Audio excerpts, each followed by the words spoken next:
प्यारे विद्यार्थियों सत श्री अकाल। मैं परविंदर सिंह कंप्यूटर फैकल्टी सरकारी सीनियर सैकेंडरी स्कूल चिमनेवाला ਜ਼ਿਲ੍ਹਾ ਫਾਜ਼ਿਲਕਾ ਤੋਂ ਅੱਜ ਕੰਪਿਊਟਰ ਵਿਸ਼ੇ ਦੀ 12ਵੀਂ ਜਮਾਤ ਦੇ ਦੂਜੇ ਪਾਠ ਦੀ ਇਸ ਕਲਾਸ ਵਿੱਚ ਆਪ ਜੀ ਦਾ ਸਵਾਗਤ ਕਰਦਾ ਹਾਂ।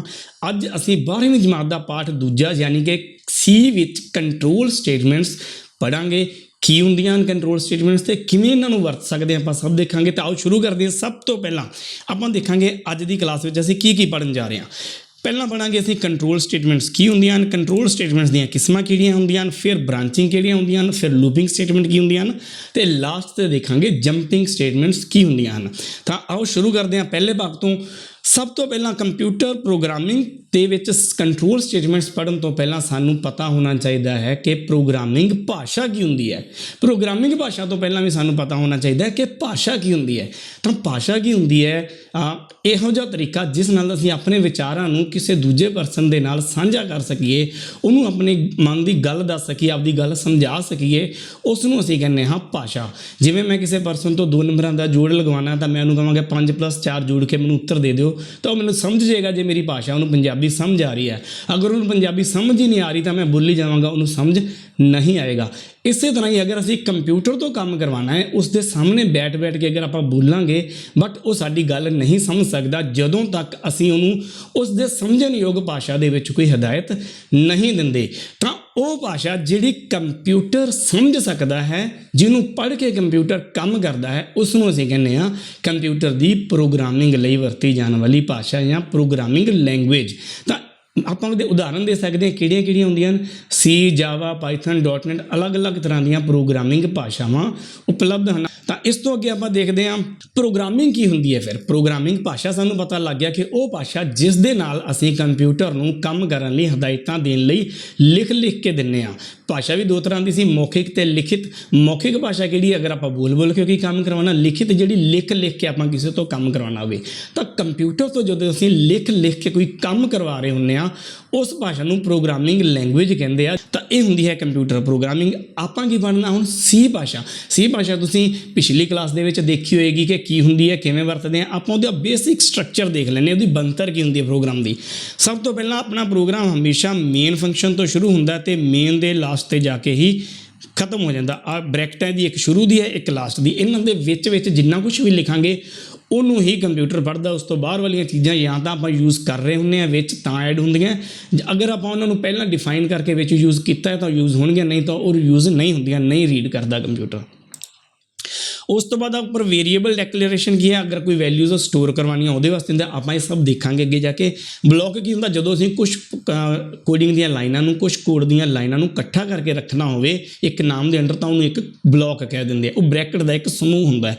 ਹੈਡਰ ਫਾਈਲਸ ਕੀ ਹੁੰਦੀਆਂ, ਕੁਝ ਫਾਈਲਾਂ ਹੁੰਦੀਆਂ ਬਣੀਆਂ ਬਣਾਈਆਂ ਸਾਨੂੰ ਪ੍ਰੋਗਰਾਮਿੰਗ ਭਾਸ਼ਾ ਦੇ ਨਾਲ ਹੀ ਮਿਲਦੀਆਂ, ਜਿਨ੍ਹਾਂ ਨੂੰ ਅਸੀਂ ਵਰਤ ਕੇ ਕੰਪਿਊਟਰ ਦੇ ਵਿੱਚ ਕੰਮ ਪ੍ਰੋਗਰਾਮਿੰਗ ਥੋੜ੍ਹੀ ਆਸਾਨ ਹੋ ਜਾਂਦੀ। ਸਾਨੂੰ ਕੁਝ ਕੋਡਿੰਗ ਕਰਨੀ ਨਹੀਂ ਪੈਂਦੀ, ਸਾਨੂੰ ਕੀਤੀ ਕਤਾਈ ਮਿਲ ਜਾਂਦੀ ਹੈ। ਇਸ ਲਈ ਅਸੀਂ ਹੈਡਰ ਫਾਈਲਸ ਯੂਜ਼ ਕਰਦੇ ਹਾਂ। ਤਾਂ ਆਓ ਆਪਾਂ ਇੱਕ ਸਿੰਪਲ ਜਿਹਾ ਪਹਿਲਾਂ ਪ੍ਰੋਗਰਾਮ ਬਣਾ ਕੇ ਦੇਖਦੇ ਹਾਂ। ਬਣਨਾ ਕਾਹਦੇ ਵਿੱਚ ਹੈ, ਟਰਬੋ C++ ਨਾਮ ਦਾ ਇੱਕ ਸੌਫਟਵੇਅਰ ਹੈ। ਤੁਸੀਂ ਇਹਦੇ ਉੱਪਰ ਡਬਲ ਕਲਿੱਕ ਕਰਨਾ, ਅਗਰ ਇੰਸਟਾਲ ਨਹੀਂ ਹੈ ਤਾਂ ਗੂਗਲ ਤੋਂ ਜਾ ਕੇ ਡਾਊਨਲੋਡ ਕਰ ਲੈਣਾ ਹੈ। ਇੱਥੇ ਜਾ ਕੇ ਜਦੋਂ ਆਪਾਂ ਸਟਾਰਟ ਟਰਬੋ C++ ਕਰਾਂਗੇ ਤਾਂ ਸਾਡੀ ਸਕਰੀਨ ਕੁਝ ਇਸ ਤਰ੍ਹਾਂ ਦੀ ਦਿਖੇਗੀ। ਇਹ ਬਲੈਂਕ ਸਕਰੀਨ ਹੈ ਟਰਬੋ C++ ਦੇ ਐਨਵਾਇਰਨਮੈਂਟ ਦੀ, ਜਿਹਦੇ ਵਿੱਚ ਅਸੀਂ C ਦੀ ਕੋਡਿੰਗ ਕਰ ਸਕਦੇ ਹਾਂ। ਜਦੋਂ ਵੀ ਕੰਮ ਸ਼ੁਰੂ ਕਰਨਾ, ਫਾਈਲ 'ਤੇ ਕਲਿੱਕ ਕਰਾਂਗੇ ਅਤੇ ਨਿਊ 'ਤੇ ਕਲਿੱਕ ਕਰਾਂਗੇ, ਇੱਕ ਨਿਊ ਫਾਈਲ ਓਪਨ ਹੋ ਜਾਏਗੀ। ਆਪਾਂ ਨਿਊ 'ਤੇ ਕਲਿੱਕ ਕਰਕੇ ਅੱਜ ਜਿਹੜੀ ਬਣੀ ਵੀ ਹੈ ਇਹਨੂੰ ਕਰ ਦਿੰਦੇ ਹਾਂ ਡਿਲੀਟ। ਹੁਣ ਆਪਾਂ ਪਹਿਲਾ ਪ੍ਰੋਗਰਾਮ ਬਣਾਉਂਦੇ ਹਾਂ। ਡਿਲੀਟ ਕਰਨ ਤੋਂ ਬਾਅਦ ਪਹਿਲਾ ਪ੍ਰੋਗਰਾਮ ਬਣਾਉਂਦੇ ਹਾਂ। ਆਪਾਂ ਕੀ ਕਿਹਾ ਸੀ, ਹਮੇਸ਼ਾ ਮੇਨ ਤੋਂ ਸ਼ੁਰੂ ਹੁੰਦਾ ਹੈ। ਵੋਇਡ ਲਿਖਣ ਦਾ ਮਤਲਬ ਕੀ ਹੁੰਦਾ ਕਿ ਉਹ ਪ੍ਰੋਗਰਾਮ ਦਾ ਫੰਕਸ਼ਨ ਕੋਈ ਰਿਟਰਨ ਨਹੀਂ ਕਰ ਰਿਹਾ। ਇਹਦੇ ਬਾਰੇ ਅਜੇ ਸਮਝਣ ਦੀ ਲੋੜ ਨਹੀਂ, ਆਪਾਂ ਸਿਰਫ ਮੇਨ ਤੋਂ ਸ਼ੁਰੂ ਕਰ ਰਹੇ ਹਾਂ, ਮੇਨ ਤੋਂ ਹੀ ਖਤਮ ਕਰ ਰਹੇ ਹਾਂ। ਆਹ ਬ੍ਰੈਕਟ ਸ਼ੁਰੂ ਹੋ ਗਈ, ਆਹ ਬ੍ਰੈਕਟ ਖਤਮ ਹੋ ਗਈ। ਇਹਦੇ ਵਿੱਚ ਜਿੰਨਾ ਵੀ ਲਿਖਾਂਗੇ ਕੰਪਿਊਟਰ ਸਿਰਫ ਉਸ ਨੂੰ ਰੀਡ ਕਰਕੇ ਉਹਦੇ ਅਕੋਰਡਿੰਗਲੀ ਹਦਾਇਤਾਂ ਪਰਫੋਰਮ ਕਰੇਗਾ। ਸਭ ਤੋਂ ਪਹਿਲਾਂ ਮੈਂ ਇਹਦੇ ਵਿੱਚ ਇੱਕ ਫੰਕਸ਼ਨ ਵਰਤਿਆ ਜਾਂਦਾ ਹੈ। ਕੁਝ ਫੰਕਸ਼ਨ ਹੁੰਦੇ ਆ ਜਿਨ੍ਹਾਂ ਨੂੰ ਸਾਨੂੰ ਯਾਦ ਕਰਨਾ ਪੈਂਦਾ ਹੈ ਪ੍ਰੋਗਰਾਮਿੰਗ ਕਰਨ ਦੇ ਲਈ। ਜਿਵੇਂ ਅਸੀਂ ਕੋਈ ਭਾਸ਼ਾ ਸਿੱਖਦੇ ਹਾਂ, ਪੰਜਾਬੀ, ਹਿੰਦੀ, ਇੰਗਲਿਸ਼, ਕੋਈ ਵੀ ਤੁਸੀਂ ਸਿੱਖੀ ਹੋਏਗੀ, ਉਹਦੇ ਸ਼ਬਦ ਸਾਨੂੰ ਯਾਦ ਕਰਨੇ ਪੈਂਦੇ ਆ। ਉਸ ਤਰ੍ਹਾਂ ਇਹਦੇ ਵੀ ਕੁਝ ਸ਼ਬਦ ਆ ਜਿਹੜੇ ਸਾਨੂੰ ਯਾਦ ਕਰਨੇ ਪੈਂਦੇ ਆ। ਪ੍ਰਿੰਟ F ਨਾਮ ਦਾ ਇੱਕ ਫੰਕਸ਼ਨ ਹੈ। ਇਹ ਕੀ ਕਰਦਾ ਹੈ, ਜੋ ਵੀ ਇਹਦੇ ਵਿੱਚ ਡਬਲ ਕੋਟਸ ਦੇ ਵਿੱਚ ਲਿਖ ਦਾਂਗੇ, ਜਿਵੇਂ ਮੈਂ ਲਿਖਤਾ ਵੈਲਕਮ ਟੂ C, ਇਸ ਨੂੰ ਜੋ ਵੀ ਇਹਦੇ ਵਿੱਚ ਲਿਖ ਦਾਂਗੇ, ਤੁਸੀਂ ਚਾਹੇ ਇੱਥੇ ਆਪਦਾ ਨਾਮ ਲਿਖ ਦਿਓ, ਜਿਵੇਂ ਮੈਂ ਇੱਥੇ ਆਪਦਾ ਪਰਵਿੰਦਰ ਲਿਖ ਦਿਆਂ, ਜਾਂ ਤੁਸੀਂ ਆਪਣਾ ਕੋਈ ਵੀ ਨਾਮ ਹੈ ਉਹ ਲਿਖ ਦਿਓ, ਉਹ ਨਾਮ ਉਸੇ ਤਰ੍ਹਾਂ ਹੀ ਸਕਰੀਨ ਦੇ ਉੱਪਰ ਦਿਖ ਜਾਏਗਾ। ਇਹ ਲਿਖਣ ਤੋਂ ਬਾਅਦ ਇੱਕ ਲਾਸਟ ਤੇ ਲੱਗੇਗਾ ਸੈਮੀਕੋਲਨ, ਕੋਮੇ ਦੇ ਉੱਪਰ ਬਿੰਦੀ। ਇਹ ਕਿਉਂ ਲਾਣੀ ਹੈ? ਹਰੇਕ ਭਾਸ਼ਾ ਦੇ ਵਿੱਚ ਇੱਕ ਲਾਸਟ ਤੇ ਟਰਮੀਨੇਟਰ ਹੁੰਦਾ ਹੈ, ਐਂਡ ਪੁਆਇੰਟ ਹੁੰਦਾ ਹੈ। ਜਿਵੇਂ ਪੰਜਾਬੀ ਦੇ ਵਿੱਚ ਅਸੀਂ ਡੰਡੀ ਲਗਾਉਂਦੇ ਹਾਂ, ਹਿੰਦੀ ਵਿੱਚ ਵੀ ਡੰਡੀ ਲਗਾਉਂਦੇ ਹਾਂ, ਇੰਗਲਿਸ਼ ਦੇ ਵਿੱਚ ਡਾਟ ਲਗਾਉਂਦੇ ਹਾਂ, ਜਿਸ ਦੇ ਨਾਲ ਸਾਨੂੰ ਪਤਾ ਲੱਗ ਜਾਂਦਾ ਕਿ ਇੱਥੇ ਸਾਡਾ ਸੈਂਟੈਂਸ ਖਤਮ ਹੋ ਰਿਹਾ। ਇੱਕ ਜਿਹੜੀ ਇੰਸਟਰਕਸ਼ਨ ਹੈ ਉਹ ਇੱਕ ਸੈਂਟੈਂਸ ਹੁੰਦਾ ਹੈ। ਜੇ ਆਪਾਂ ਡਾਟਸ ਜਾਂ ਸੈਮੀਕੋਲਨ ਵਗੈਰਾ ਨਾ ਲਗਾਵਾਂਗੇ ਤਾਂ ਸਾਰੇ ਸੈਂਟੈਂਸ ਆਪਸ ਵਿੱਚ ਮਿਕਸਅਪ ਹੋ ਜਾਣਗੇ, ਤਾਂ ਉਹਦਾ ਮਤਲਬ ਕੁਝ ਹੋਰ ਨਿਕਲਣ ਲੱਗ ਜਾਏਗਾ ਪ੍ਰੋਗਰਾਮ ਦਾ। ਜਿਵੇਂ ਆਪਾਂ ਆਪਦੇ ਕਿਸੇ ਪੈਰਾਗ੍ਰਾਫ ਦੇ ਵਿੱਚ ਫੁੱਲ ਸਟਾਪ ਜਾਂ ਡਾਟਸ ਨਾ ਲਗਾਈਏ ਤਾਂ ਸਾਨੂੰ ਸਮਝ ਨਹੀਂ ਆਏਗੀ ਕੀ ਲਿਖਿਆ ਹੋਇਆ। ਇਸ ਲਈ ਇਹ ਲਗਾਉਣੇ ਜ਼ਰੂਰੀ ਹੁੰਦੇ ਹਨ। ਹਰ ਹਦਾਇਤ ਤੋਂ ਬਾਅਦ ਆਪਾਂ ਇੱਕ ਹਦਾਇਤ ਲਿਖਤੀ। ਹੁਣ ਇਸ ਤੋਂ ਬਾਅਦ ਕੀ ਕਰਨਾ, ਆਪਾਂ ਇਹਨੂੰ ਕੰਪਾਈਲ ਕਰਕੇ ਦੇਖਾਂਗੇ। ਕੰਪਾਈਲ ਤੇ ਰਨ ਦੋ ਚੀਜ਼ਾਂ ਹੁੰਦੀਆਂ ਹਨ। ਕੰਪਾਈਲ ਦਾ ਮਤਲਬ ਕੀ ਹੁੰਦਾ ਹੈ? ਪ੍ਰੋਗਰਾਮ ਨੂੰ ਕੰਪਿਊਟਰ ਦੇ ਪੜ੍ਹਨ ਯੋਗ ਭਾਸ਼ਾ ਦੇ ਵਿੱਚ ਬਦਲਣਾ। ਤੇ ਦੂਜਾ ਕੰਮ ਕੰਪਾਈਲ ਕਰਨਾ ਕੀ ਕਰਦਾ ਹੈ? ਪ੍ਰੋਗਰਾਮ ਦੇ ਵਿੱਚ ਜਿਹੜੀਆਂ ਗ੍ਰਾਮਰ ਦੀਆਂ ਗਲਤੀਆਂ ਹੁੰਦੀਆਂ ਹਨ, ਜਿਨ੍ਹਾਂ ਨੂੰ ਅਸੀਂ ਸਿੰਟੈਟੀਕਲ ਐਰਰ ਕਹਿੰਦੇ ਹਾਂ, ਉਹ ਲੱਭਦਾ ਹੈ। ਪ੍ਰੋਗਰਾਮ ਵਿੱਚ ਦੋ ਤਰ੍ਹਾਂ ਦੀਆਂ ਗਲਤੀਆਂ ਹੋ ਸਕਦੀਆਂ ਹਨ। ਪਹਿਲੀ ਗਲਤੀ ਹੁੰਦੀ ਹੈ ਸਿੰਟੈਟੀਕਲ ਐਰਰ। ਜਦੋਂ ਅਸੀਂ ਕੋਈ ਪ੍ਰੋਗਰਾਮ ਲਿਖਣ ਦੇ ਸਮੇਂ ਗ੍ਰਾਮਰ ਦੀ ਮਿਸਟੇਕ ਕਰਦੇ ਹਾਂ, ਉਹਦੇ ਰੂਲਸ ਨੂੰ ਫੋਲੋ ਨਹੀਂ ਕਰਦੇ, ਉਹ ਹੁੰਦੀ ਹੈ ਸਿੰਟੈਟੀਕਲ ਐਰਰ। ਉਹਨੂੰ ਕੰਪਾਈਲਰ ਫੜ ਲੈਂਦਾ ਹੈ, ਸਾਨੂੰ ਦੱਸ ਦਿੰਦਾ ਕਿ ਤੁਹਾਡੀ ਇਸ ਲਾਈਨ ਦੇ ਵਿੱਚ ਗਲਤੀ ਹੈ। ਇੱਕ ਹੁੰਦੀ ਹੈ ਲੌਜੀਕਲ ਐਰਰ, ਜਿਹੜੀ ਅਸੀਂ ਪ੍ਰੋਗਰਾਮ ਬਣਾਉਂਦੇ ਸਮੇਂ ਕੋਈ ਗਲਤ ਹਦਾਇਤ ਦੇ ਦਈਏ, ਉਹਦੇ ਨਾਲ ਸਾਡਾ ਰਿਜ਼ਲਟ ਗਲਤ ਆਉਣ ਲੱਗ ਜੇ, ਤਾਂ ਉਹ ਹੁੰਦੀ ਹੈ ਲੌਜੀਕਲ ਐਰਰ। ਜਿਵੇਂ ਅਸੀਂ ਦੋ ਨੰਬਰਾਂ ਨੂੰ ਜੋੜਨਾ ਸੀ, ਪਰ ਉੱਥੇ ਜੋੜ ਦੇ ਨਿਸ਼ਾਨ ਦੀ ਜਗ੍ਹਾ 'ਤੇ ਅਸੀਂ ਗੁਣਾ ਦਾ ਨਿਸ਼ਾਨ ਪਾ ਦਿੱਤਾ, ਤਾਂ ਉੱਤਰ ਓਬਵੀਅਸ ਜੀ ਗੱਲ ਹੈ ਕਿ ਗੁਣਾ ਹੋ ਕੇ ਆਏਗਾ, ਦੋ ਨੰਬਰਾਂ ਨੂੰ ਜੋੜ ਕਰਕੇ ਨਹੀਂ ਆਏਗਾ। ਤਾਂ ਆਪਾਂ ਇਹਨੂੰ ਕੰਪਾਈਲ ਕਰਕੇ ਦੇਖਾਂਗੇ। ਪਹਿਲਾਂ ਕੰਪਾਈਲ ਕਿਹੜੀਆਂ ਗਲਤੀਆਂ ਆਈਆਂ ਜੀ? ਇੱਕ ਤਾਂ ਇਸੇ ਲਾਈਨ ਦੇ ਵਿੱਚ ਆਈ ਹੈ, ਪ੍ਰਿੰਟਐਫ ਸ਼ੁੱਡ ਹੈਵ ਅ ਪ੍ਰੋਟੋਟਾਈਪ। ਪ੍ਰਿੰਟਐਫ ਨਾਮ ਦਾ ਮੈਂ ਫੰਕਸ਼ਨ ਵਰਤ ਲਿਆ, ਬਟ ਇਹਦੇ ਬਾਰੇ ਮੈਂ ਦੱਸਿਆ ਨਹੀਂ ਕਿ ਇਹ ਮੈਂ ਕਿੱਥੋਂ ਯੂਜ਼ ਕੀਤਾ। ਇਹਦੀ ਪਰਿਭਾਸ਼ਾ ਕੰਪਿਊਟਰ ਦੇ ਵਿੱਚ ਪਹਿਲਾਂ ਹੀ ਪਈ ਹੈ। ਕਿੱਥੇ ਪਈ ਹੁੰਦੀ ਹੈ? ਹੈਡਰ ਫਾਈਲਸ ਦੇ ਵਿੱਚ। ਜਿਹੜੀਆਂ ਆਪਾਂ ਦੇਖੀਆਂ ਸੀ ਹੈਡਰ ਫਾਈਲਸ, ਟੌਪ ਦੇ ਉੱਪਰ ਆਪਾਂ ਇਨਕਲੂਡ ਕਰਦੇ ਹਾਂ, ਐਡ ਕਰਦੇ ਹਾਂ, ਉਹਦੇ ਵਿੱਚ ਇਹਦੀ ਪਰਿਭਾਸ਼ਾ ਪਈ ਹੁੰਦੀ ਹੈ। ਕਿਵੇਂ ਯੂਜ਼ ਕਰਨੀ ਹੈ ਕੋਈ ਵੀ header file? Header file use ਕਰਨ ਤੋਂ ਪਹਿਲਾਂ ਕੀ ਕਰਨਾ, ਆਪਾਂ ਉੱਥੇ ਜਾ ਕੇ ਕਲਿੱਕ ਕਰਨਾ, ਆਪਣੇ ਪ੍ਰੋਗਰਾਮ ਦੇ ਵਿੱਚ ਉੱਪਰ ਜਾਣਾ, ਸਭ ਤੋਂ ਉੱਥੇ ਜਾ ਕੇ ਆਪਾਂ ਕੀ ਕਰਨਾ, ਹੈਸ਼ ਲਿਖਣਾ, ਫਿਰ ਇਨਕਲੂਡ ਲਿਖਣ ਤੋਂ ਬਾਅਦ ਇਹਦੇ ਵਿੱਚ ਜਾ ਕੇ ਮੈਂ ਹੈਡਰ ਫਾਈਲ ਦਾ ਨਾਮ ਦੇ ਦੇਣਾ, ਕਿਹੜੀ ਹੈ? stdio.h। ਇਸ ਫਾਈਲ ਦੇ ਵਿੱਚ ਪ੍ਰਿੰਟਐਫ ਦੀ ਪਰਿਭਾਸ਼ਾ ਹੈ। ਹੁਣ ਮੈਂ ਪ੍ਰੋਗਰਾਮ ਨੂੰ ਦੁਬਾਰਾ ਰਨ ਕਰਾਂਗਾ ਤਾਂ ਕੀ ਹੋਏਗਾ? ਕੰਪਾਈਲ ਕਰਾਂਗਾ, 0 ਗਲਤੀਆਂ ਆ ਗਈਆਂ ਹੈ। ਤੁਸੀਂ ਦੇਖੋ ਪ੍ਰੋਗਰਾਮ ਦੀਆਂ ਲਾਈਨਾਂ ਕਿੰਨੀਆਂ ਹੋ ਗਈਆਂ? 312 ਹੋ ਗਈਆਂ ਹਨ। ਪਹਿਲਾਂ ਕਿੰਨੀਆਂ ਸੀ? 3 ਲਾਈਨਾਂ ਸੀ। 312 ਕਿਉਂ ਹੋ ਗਈਆਂ? ਜਿਹੜੀ ਮੈਂ stdio.h ਨਾਮ ਦੀ ਫਾਈਲ ਵਿੱਚ ਐਡ ਕੀਤੀ ਹੈ, ਉਹਦਾ ਕੋਡ ਵੀ ਸਾਰਾ ਇਹਦੇ ਵਿੱਚ ਐਡ ਹੋ ਚੁੱਕਿਆ ਹੈ। ਇਸ ਕਰਕੇ ਇਹਦੀਆਂ ਕੋਡਿੰਗ ਦੀਆਂ ਲਾਈਨਾਂ ਹੁਣ ਵੱਧ ਚੁੱਕੀਆਂ ਹਨ। ਹੁਣ ਮੈਂ ਇਹਨੂੰ ਰਨ ਕਰਦਾ ਹਾਂ। ਰਨ ਕਰਨ ਦੇ ਲਈ ਕੀ ਹੁੰਦਾ ਹੈ? ਕੰਟਰੋਲ ਤੇ F9 ਆਪਣਾ ਹੈਗਾ ਇੱਕ ਸ਼ਾਰਟਕਟ। ਆਪਾਂ ਇੱਥੋਂ ਦੀ ਕੀਬੋਰਡ ਤੋਂ ਜਾ ਕੇ ਵੀ ਕਰ ਸਕਦੇ ਹਾਂ। ਹੁਣ ਮੈਂ ਰਨ ਕੀਤਾ, ਸਕਰੀਨ ਤੇ ਕੁਝ ਵੀ ਨਹੀਂ ਹੋਇਆ। ਆਪਾਂ ਕੀ ਕੀਤਾ ਸੀ? ਸਕਰੀਨ ਤੇ ਵੈਲਕਮ ਟੂ C++ ਲਿਖਿਆ ਆਏਗਾ। ਮੈਂ ਦੁਬਾਰਾ ਰਨ ਕਰਕੇ ਦੇਖਦਾ, ਕੰਟਰੋਲ ਤੇ F9 ਮੈਂ ਦੋ ਇਕੱਠੇ ਪ੍ਰੈਸ ਕਰਦਾ, ਨਹੀਂ ਹੋਇਆ। ਤੁਸੀਂ ਧਿਆਨ ਦਿਓਗੇ ਥੋੜੀ ਜਿਹੀ ਜਗ੍ਹਾ ਤੇ ਸਕਰੀਨ ਬਲੈਕ ਹੋ ਕੇ ਦੁਬਾਰਾ ਫਿਰ ਬਲੂ ਹੋ ਜਾਂਦੀ ਹੈ। ਪ੍ਰੋਗਰਾਮ ਆਪਣਾ ਸਹੀ ਤਰੀਕੇ ਨਾਲ ਰਨ ਕਰ ਰਿਹਾ ਹੈ। ਪਰ ਮੈਂ ਕੀ ਦੱਸਿਆ ਸੀ ਪਹਿਲਾਂ, ਆਪਾਂ ਕੀ ਡਿਸਕਸ ਕੀਤਾ ਸੀ? ਪ੍ਰੋਗਰਾਮ ਇਸ ਬ੍ਰੈਕਟ ਤੋਂ ਸ਼ੁਰੂ ਹੁੰਦਾ ਹੈ ਔਰ ਇਸ ਬ੍ਰੈਕਟ ਤੇ ਜਾ ਕੇ ਖਤਮ ਹੋ ਜਾਂਦਾ ਹੈ। ਪ੍ਰੋਗਰਾਮ ਕੀ ਕਰਦਾ? ਚੱਲਦਾ ਹੈ, ਪ੍ਰਿੰਟ ਕਰਦਾ ਵੈਲਕਮ ਟੂ C++, ਅੱਗੇ ਉਹਨੂੰ ਕੁਝ ਕਰਨ ਨੂੰ ਮਿਲਦਾ ਹੀ ਨਹੀਂ, ਇਸ ਕਰਕੇ ਉਹ ਪ੍ਰੋਗਰਾਮ ਬੰਦ ਹੋ ਜਾਂਦਾ ਹੈ। ਦੁਬਾਰਾ ਸਾਡੀ ਸਕਰੀਨ ਉਹੀ ਓਪਨ ਹੋ ਜਾਂਦੀ ਹੈ। ਤਾਂ ਇਹਨੂੰ ਰੋਕਣ ਵਾਸਤੇ ਅਸੀਂ ਕੀ ਕਰਾਂਗੇ? ਨਾਰਮਲੀ ਕੀ ਹੁੰਦਾ, ਆਪਾਂ ਐਂਡ ਦੇ ਇੱਕ ਫੰਕਸ਼ਨ ਯੂਜ਼ ਕਰਦੇ ਹਾਂ, ਉਹਦਾ ਨਾਮ ਹੈ getch। ਵੈਸੇ ਤਾਂ ਇਹ ਇਨਪੁਟ ਫੰਕਸ਼ਨ ਹੈ, ਸਾਡੇ ਤੋਂ ਕੀਬੋਰਡ ਤੋਂ ਇਨਪੁਟ ਲੈਣ ਵਾਸਤੇ ਵਰਤਦੇ ਹਾਂ, ਪਰ ਜਦੋਂ ਤੱਕ ਅਸੀਂ ਕੀਬੋਰਡ ਤੋਂ ਕੋਈ ਬਟਨ ਪ੍ਰੈਸ ਨਾ ਕਰਾਂਗੇ, ਉਦੋਂ ਤੱਕ ਇਹ ਸਾਡੀ ਸਕਰੀਨ ਨੂੰ ਰੋਕ ਕੇ ਰੱਖੇਗਾ ਤਾਂ ਕਿ ਅਸੀਂ ਰਿਜ਼ਲਟ ਦੇਖ ਸਕੀਏ। ਮੈਂ ਇਹ ਫੰਕਸ਼ਨ ਲਗਾ ਦਿੱਤਾ ਹੈ। ਦੁਬਾਰਾ ਮੈਂ ਕੰਟਰੋਲ F9 ਕਰਦਾ ਹਾਂ। ਫਿਰ ਇੱਕ ਗਲਤੀ ਆ ਗਈ। ਕੀ ਗਲਤੀ ਆਈ ਹੈ? Function getch should have a prototype। ਮੈਂ getch ਨਾਮ ਦਾ ਫੰਕਸ਼ਨ ਵਰਤਦਾ ਲਿਆ, ਪਹਿਲਾਂ ਦਾ ਬਣਿਆ ਹੋਇਆ, ਪਰ ਉਹਦੇ ਬਾਰੇ ਕੰਪਿਊਟਰ ਨੂੰ ਦੱਸਿਆ ਹੀ ਨਹੀਂ ਵੀ ਇਹ ਕੀ ਹੈ, ਕਿੱਥੋਂ ਚੱਕਿਆ ਮੈਂ। ਤਾਂ ਹੁੰਦਾ ਕੀ ਹੈ, ਜੋ ਵੀ ਆਪਾਂ ਫੰਕਸ਼ਨ ਆਪਦੇ ਪ੍ਰੋਗਰਾਮ ਦੇ ਵਿੱਚ ਯੂਜ਼ ਕਰਦੇ ਹਾਂ, ਮੇਨ ਫੰਕਸ਼ਨ ਤੋਂ ਪਹਿਲਾਂ ਉਹਨਾਂ ਦੀ ਪਰਿਭਾਸ਼ਾ ਦੇਣਾ ਜ਼ਰੂਰੀ ਹੁੰਦਾ ਹੈ। ਇੱਥੇ ਆਪਾਂ ਇੱਕ ਹੋਰ ਹੈਡਰ ਫਾਈਲ ਇਨਕਲੂਡ ਕਰਾਂਗੇ। ਕਿਹੜੀ ਕਰਾਂਗੇ? conio.h ਦੇ ਵਿੱਚ getch ਨਾਮ ਦੇ ਫੰਕਸ਼ਨ ਦੀ ਪਰਿਭਾਸ਼ਾ ਹੁੰਦੀ ਹੈ। ਹੁਣ ਆਪਾਂ ਇਹਨੂੰ ਕੰਪਾਈਲ ਕਰਦੇ ਹਾਂ। ਲਾਈਨਾਂ ਹੋਰ ਵੱਧ ਗਈਆਂ, ਪਹਿਲਾਂ 312 ਸੀ, ਹੁਣ 461 ਹੋ ਚੁੱਕੀਆਂ। ਤਾਂ ਕੋਡਿੰਗ ਦੀਆਂ ਲਾਈਨਾਂ ਕਾਹਦੇ ਨਾਲ ਵਧੀਆਂ? conio.h ਨਾਮ ਦੀ ਫਾਈਲ ਵੀ ਸਾਡੇ ਪ੍ਰੋਗਰਾਮ ਦੇ ਵਿੱਚ ਐਡ ਹੋ ਚੁੱਕੀ ਹੈ। ਉਹਦੇ ਵਿੱਚ ਵਾਲੀ ਸਾਰੀ ਕੋਡਿੰਗ, ਜਿੰਨਾ ਕੁਝ ਵੀ ਲਿਖਿਆ ਸਾਡੇ ਪ੍ਰੋਗਰਾਮ ਦਾ ਇੱਕ ਭਾਗ ਬਣ ਚੁੱਕੀ ਹੈ, ਕਿਉਂਕਿ ਉਹਨੂੰ ਅਸੀਂ ਆਪਣੇ ਪ੍ਰੋਗਰਾਮ ਦੇ ਵਿੱਚ ਇਨਕਲੂਡ ਕਰ ਚੁੱਕੇ ਹਾਂ। ਹੁਣ ਇੰਨਾ ਕਰਨ ਤੋਂ ਬਾਅਦ ਇਹਨੂੰ ਮੈਂ ਦੁਬਾਰਾ ਰਨ ਕਰਕੇ ਦੇਖਦਾ ਤਾਂ ਕੀ ਹੋਏਗਾ? कितनी बारी लिखा गया welcome to C, welcome to C, welcome to C, welcome to C, 4-5 बारी लिखा गया। क्यों लिखा है इन्नी बारी? प्रोग्राम मेरा एक बारी रिजल्ट दे रहा है, ज़्यादा वारी क्यों लिखा है? क्योंकि मैं प्रोग्राम ਨੂੰ ਪਹਿਲਾਂ ਵੀ 3-4 ਵਾਰੀ ਰਨ ਕਰ ਚੁੱਕਿਆ ਸੀ, ਉਹਦਾ ਰਿਜ਼ਲਟ ਸਕਰੀਨ ਦੇ ਉੱਪਰ ਉਸੇ ਤਰ੍ਹਾਂ ਹੀ ਪੈਂਡਿੰਗ ਪਿਆ ਸੀ। ਤਾਂ ਹੁਣ ਇੱਥੇ ਇੱਕ ਹੋਰ ਫੰਕਸ਼ਨ ਦੀ ਲੋੜ ਪੈ ਗਈ ਜਿਹੜਾ ਸਾਡੇ ਪਿਛਲੇ ਵਾਰ ਦੇ ਯੂਜ਼ ਕੀਤੇ ਹੋਏ ਕੰਮ ਨੂੰ ਇਰੇਜ਼ ਕਰ ਦੇਵੇ ਸਕਰੀਨ ਤੋਂ, ਤਾਂ ਕਿ ਕੋਈ ਹੋਰ ਪ੍ਰੋਗਰਾਮ ਨੂੰ ਵਰਤੇ ਤਾਂ ਉਹਦੇ ਵਾਸਤੇ ਸਕਰੀਨ ਉਹਨੂੰ ਸਾਫ਼ ਦਿਖੇ। ਤਾਂ ਆਪਾਂ ਇੱਥੇ ਕੀ ਲਿਖਾਂਗੇ, ਇੱਕ ਪ੍ਰੋਗਰਾਮ ਫੰਕਸ਼ਨ ਹੁੰਦਾ ਹੈ, ਉਹਦਾ ਕੀ ਨਾਮ ਹੈ CLRSCR, ਕਲੀਅਰ ਸਕਰੀਨ। ਇਹ ਕੀ ਕਰਦਾ ਹੈ, ਪ੍ਰੋਗਰਾਮ ਦੇ ਵਿੱਚ ਜੋ ਵੀ ਅਸੀਂ ਲਿਖਿਆ ਹੁੰਦਾ ਹੈ ਉਹਦੇ ਉੱਪਰ ਜੋ ਰਿਜ਼ਲਟ ਪਹਿਲਾਂ ਤੋਂ ਆਏ ਹੁੰਦੇ ਹਨ ਪ੍ਰੋਗਰਾਮ ਦੇ ਵਿੱਚ, ਉਹਨਾਂ ਨੂੰ ਕਲੀਅਰ ਕਰਕੇ ਸਾਨੂੰ ਖਾਲੀ ਸਕਰੀਨ ਦੇ ਦਿੰਦਾ ਹੈ ਰਿਜ਼ਲਟ ਲੈਣ ਦੇ ਲਈ। ਹੁਣ ਮੈਂ ਦੁਬਾਰਾ ਪ੍ਰੋਗਰਾਮ ਰਨ ਕਰਾਂਗਾ, ਸਭ ਕੁਝ ਸਾਫ਼ ਹੋ ਗਿਆ, ਬਿਲਕੁਲ ਲੈਫਟ ਟਾਪ ਕਾਰਨਰ 'ਤੇ ਵੈਲਕਮ ਟੂ ਸੀ ਲਿਖਿਆ ਆ ਗਿਆ। ਤਾਂ ਇਹ ਤਾਂ ਹੁੰਦਾ ਹੈ ਸਿੰਪਲ ਇੱਕ ਪ੍ਰੋਗਰਾਮ ਕਿ ਅਸੀਂ ਉਹਦੇ ਵਿੱਚ ਕਿਵੇਂ ਪ੍ਰਿੰਟ ਕਰਵਾ ਸਕਦੇ ਹਾਂ। ਹੁਣ ਆਪਾਂ ਦੇਖਾਂਗੇ ਇੱਕ ਹੋਰ ਭਾਗ। ਮੈਂ ਇੱਕ ਨਵਾਂ ਵੇਰੀਏਬਲ ਬਣਾਉਣਾ, ਇੰਟ आई लिख देना, इंट ए लिख देना। मैं इंट ए लिखण दे नाल ए नाम का एक वेरीएबल बनेगा कंप्यूटर की मैमरी दे विच, जिहदा नाम ए आ, उहदे विच नंबर असीं सेव करा सकते हैं। इंट का मतलब की हुंदा है नंबर। तुसीं 11वीं जमात दे विच डाटा टाइप्स के बारे पढ़िया होएगा, उहदे विच मैं वरत रहा। ए की है, एक नंबर है जिहदे विच असीं नंबर सेव करवा सकते हैं। हुण मैं अगे मैसेज प्रिंट की करवाना है, मैं कहना ए दे विच मैं कोई वैल्यू सेव करवानी है। तो सब तो पहला मैं टाइप करांगा एंटर वैल्यू ऑफ ए, ठीक है। Enter value of A screen के उपर शो होएगा। उस तो बाद मैं इनपुट लैनी है, कीबोर्ड तो इनपुट लैन के लिए फंक्शन वरत्या जाता स्कैन एफ। यदि स्कैन एफ एदा सिंटैक्स की है, स्कैन एफ लिख के ब्रैक कोर्स के पहला लगाना है आपां %d, डी हुंदा है इंटीजर के लिए, ਉਹਦੀ ਡਾਟਾ ਟਾਈਪ ਦੱਸਣ ਦੇ ਲਈ, ਫਿਰ ਐਂਡ ਪਾ ਕੇ ਵੇਰੀਏਬਲ ਦਾ ਨਾਮ ਜਿਹਦੇ ਵਿੱਚ ਅਸੀਂ ਸੇਵ ਕਰਾਉਣਾ ਹੈ, ਐਂਡ ਪਾ ਕੇ ਵੇਰੀਏਬਲ ਦਾ ਨਾਮ ਇੰਨਾ ਲਿਖਤਾ ਮੈਂ, ਬ੍ਰੈਕਟ ਕਰਤੀ ਬੰਦ ਔਰ ਪਿੱਛੇ ਲਗਾਤਾ ਸੈਮੀਕੋਲਨ। ਫਿਰ ਅੱਗੇ ਉਹਨੂੰ ਹੀ ਮੈਂ ਦੁਬਾਰਾ ਸਕਰੀਨ 'ਤੇ ਪ੍ਰਿੰਟ ਕਰਾਉਣਾ ਹੋਵੇ ਤਾਂ ਕਿਵੇਂ ਕਰਾਵਾਂਗਾ, ਫਿਰ ਮੈਂ ਪ੍ਰਿੰਟ ਕਰਵਾ ਦੇਣਾ, ਪ੍ਰਿੰਟ ਐਫ %d। ਜਦੋਂ ਅਸੀਂ ਦੁਬਾਰਾ ਵੈਲਿਊ ਨੂੰ ਉਵੇਂ ਪ੍ਰਿੰਟ ਕਰਾਉਣਾ ਹੋਵੇ, ਮੈਂ ਇੱਥੇ ਲਿਖ ਦੇਣਾ value of A equal to, इत्थे नाल लिख देंगे आपां %d।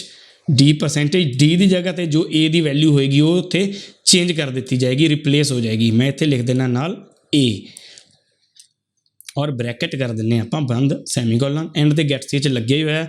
प्रोग्राम नूं आपां करते हैं रन। रन करन तो बाद प्रोग्राम चल गया। पुछ रहा मेरे तो कीबोर्ड तो डिमांड कर रहा कंप्यूटर कि कोई भी ए की वैल्यू दो। मैं लिख देना 12, एंटर दबिया, अगे लिखा गया value of A equal to 12। तो ए दे विच 12 पिया सी, साडे सामने आ चुकिया है। तो यह हुंदा है सिंपली एक सी का प्रोग्राम। हुण इहदे विच की है, सी प्रोग्राम दे विच उहदा कंट्रोल फ्लो की हुंदा है या कंट्रोल की हुंदा है। प्रोग्राम उपरों नीचे नूं चलदा है, पहला आ कंडीशन चलेगी, आ हिदायत चलेगी, फिर आ चलेगी, फिर आ, फिर आ, फिर आ, फिर आ, लास्ट ते आ चलेगी, प्रोग्राम बंद हो जाएगा। इनू कहंदे आ control flow of C programme.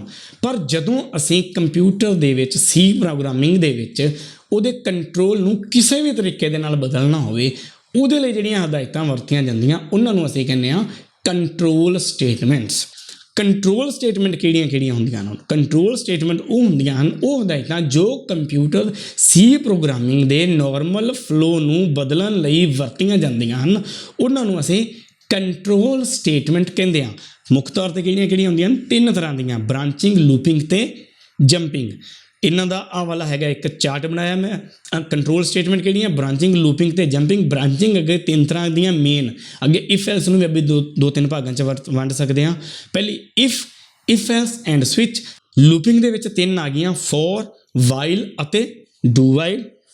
Jumping दे विच 3 आ गई, कॉन्टीन्यू, ब्रेक ते गो टू। इन्हां सारियां नूं आपां अज डिस्कस करांगे। सब तो पहला ब्रांचिंग स्टेटमेंट की हुंदियां ने? ਉਹ ਹਦਾਇਤਾਂ ਜਾਂ ਉਹ ਇੰਸਟਰਕਸ਼ਨਸ ਜਿਹੜੀਆਂ ਜੋ ਕਿਸੇ ਕੰਡੀਸ਼ਨ ਨੂੰ ਚੈੱਕ ਕਰਨ ਉਪਰੰਤ ਕਿਹੜਾ ਭਾਗ ਪ੍ਰੋਗਰਾਮ ਦਾ ਲਾਗੂ ਕਰਨਾ ਤੇ ਕਿਹੜਾ ਛੱਡਣਾ ਉਹਦੇ ਉੱਪਰ ਡਿਸਾਈਡ ਕਰਦੀਆਂ, ਉਹਨਾਂ ਨੂੰ ਅਸੀਂ ਕਹਿੰਦੇ ਆ ਬ੍ਰਾਂਚਿੰਗ ਸਟੇਟਮੈਂਟਸ। ਕਿਹੜੀਆਂ? ਇਫ ਐਲਸ ਤੇ ਸਵਿਚ। ਸਭ ਤੋਂ ਪਹਿਲਾਂ ਆਪਾਂ ਇਫ ਸਟੇਟਮੈਂਟ ਦੀ ਗੱਲ ਕਰਾਂਗੇ। ਇਫ ਸਟੇਟਮੈਂਟ ਕੀ ਹੁੰਦੀ ਹੈ? ਉਹ ਸਟੇਟਮੈਂਟ ਜਿਹੜੀ ਆਪਦੀ ਇਫ ਦੇ ਵਿੱਚ, ਜਿੱਥੇ ਆਪਾਂ ਲਿਖਿਆ ਇਫ ਦੇ ਵਿੱਚ ਇੱਕ ਐਕਸਪ੍ਰੈਸ਼ਨ ਲਿਖਿਆ ਹੈ, ਇਸ ਐਕਸਪ੍ਰੈਸ਼ਨ ਨੂੰ ਪਹਿਲਾਂ ਚੈੱਕ ਕਰਦੀ ਹੈ, ਜੇ ਉਹਦਾ ਰਿਜ਼ਲਟ ਸਹੀ ਹੁੰਦਾ ਹੈ, ਟਰੂ ਹੁੰਦਾ ਹੈ, ਤਾਂ ਜਿਹੜਾ ਉਹਦੀਆਂ ਬ੍ਰੈਕਟਸ ਦੇ ਵਿੱਚ ਕੋਡ ਲਿਖਿਆ ਹੁੰਦਾ ਉਹਨੂੰ ਰਨ ਕਰਦੀ ਹੈ, ਨਹੀਂ ਤਾਂ ਪ੍ਰੋਗਰਾਮ ਕੁਝ ਵੀ ਨਹੀਂ ਕਰਦਾ। ਤਾਂ ਆਓ ਆਪਾਂ ਇਹਦੀ ਇੱਕ ਉਦਾਹਰਨ ਦੇਖਦੇ ਹਾਂ।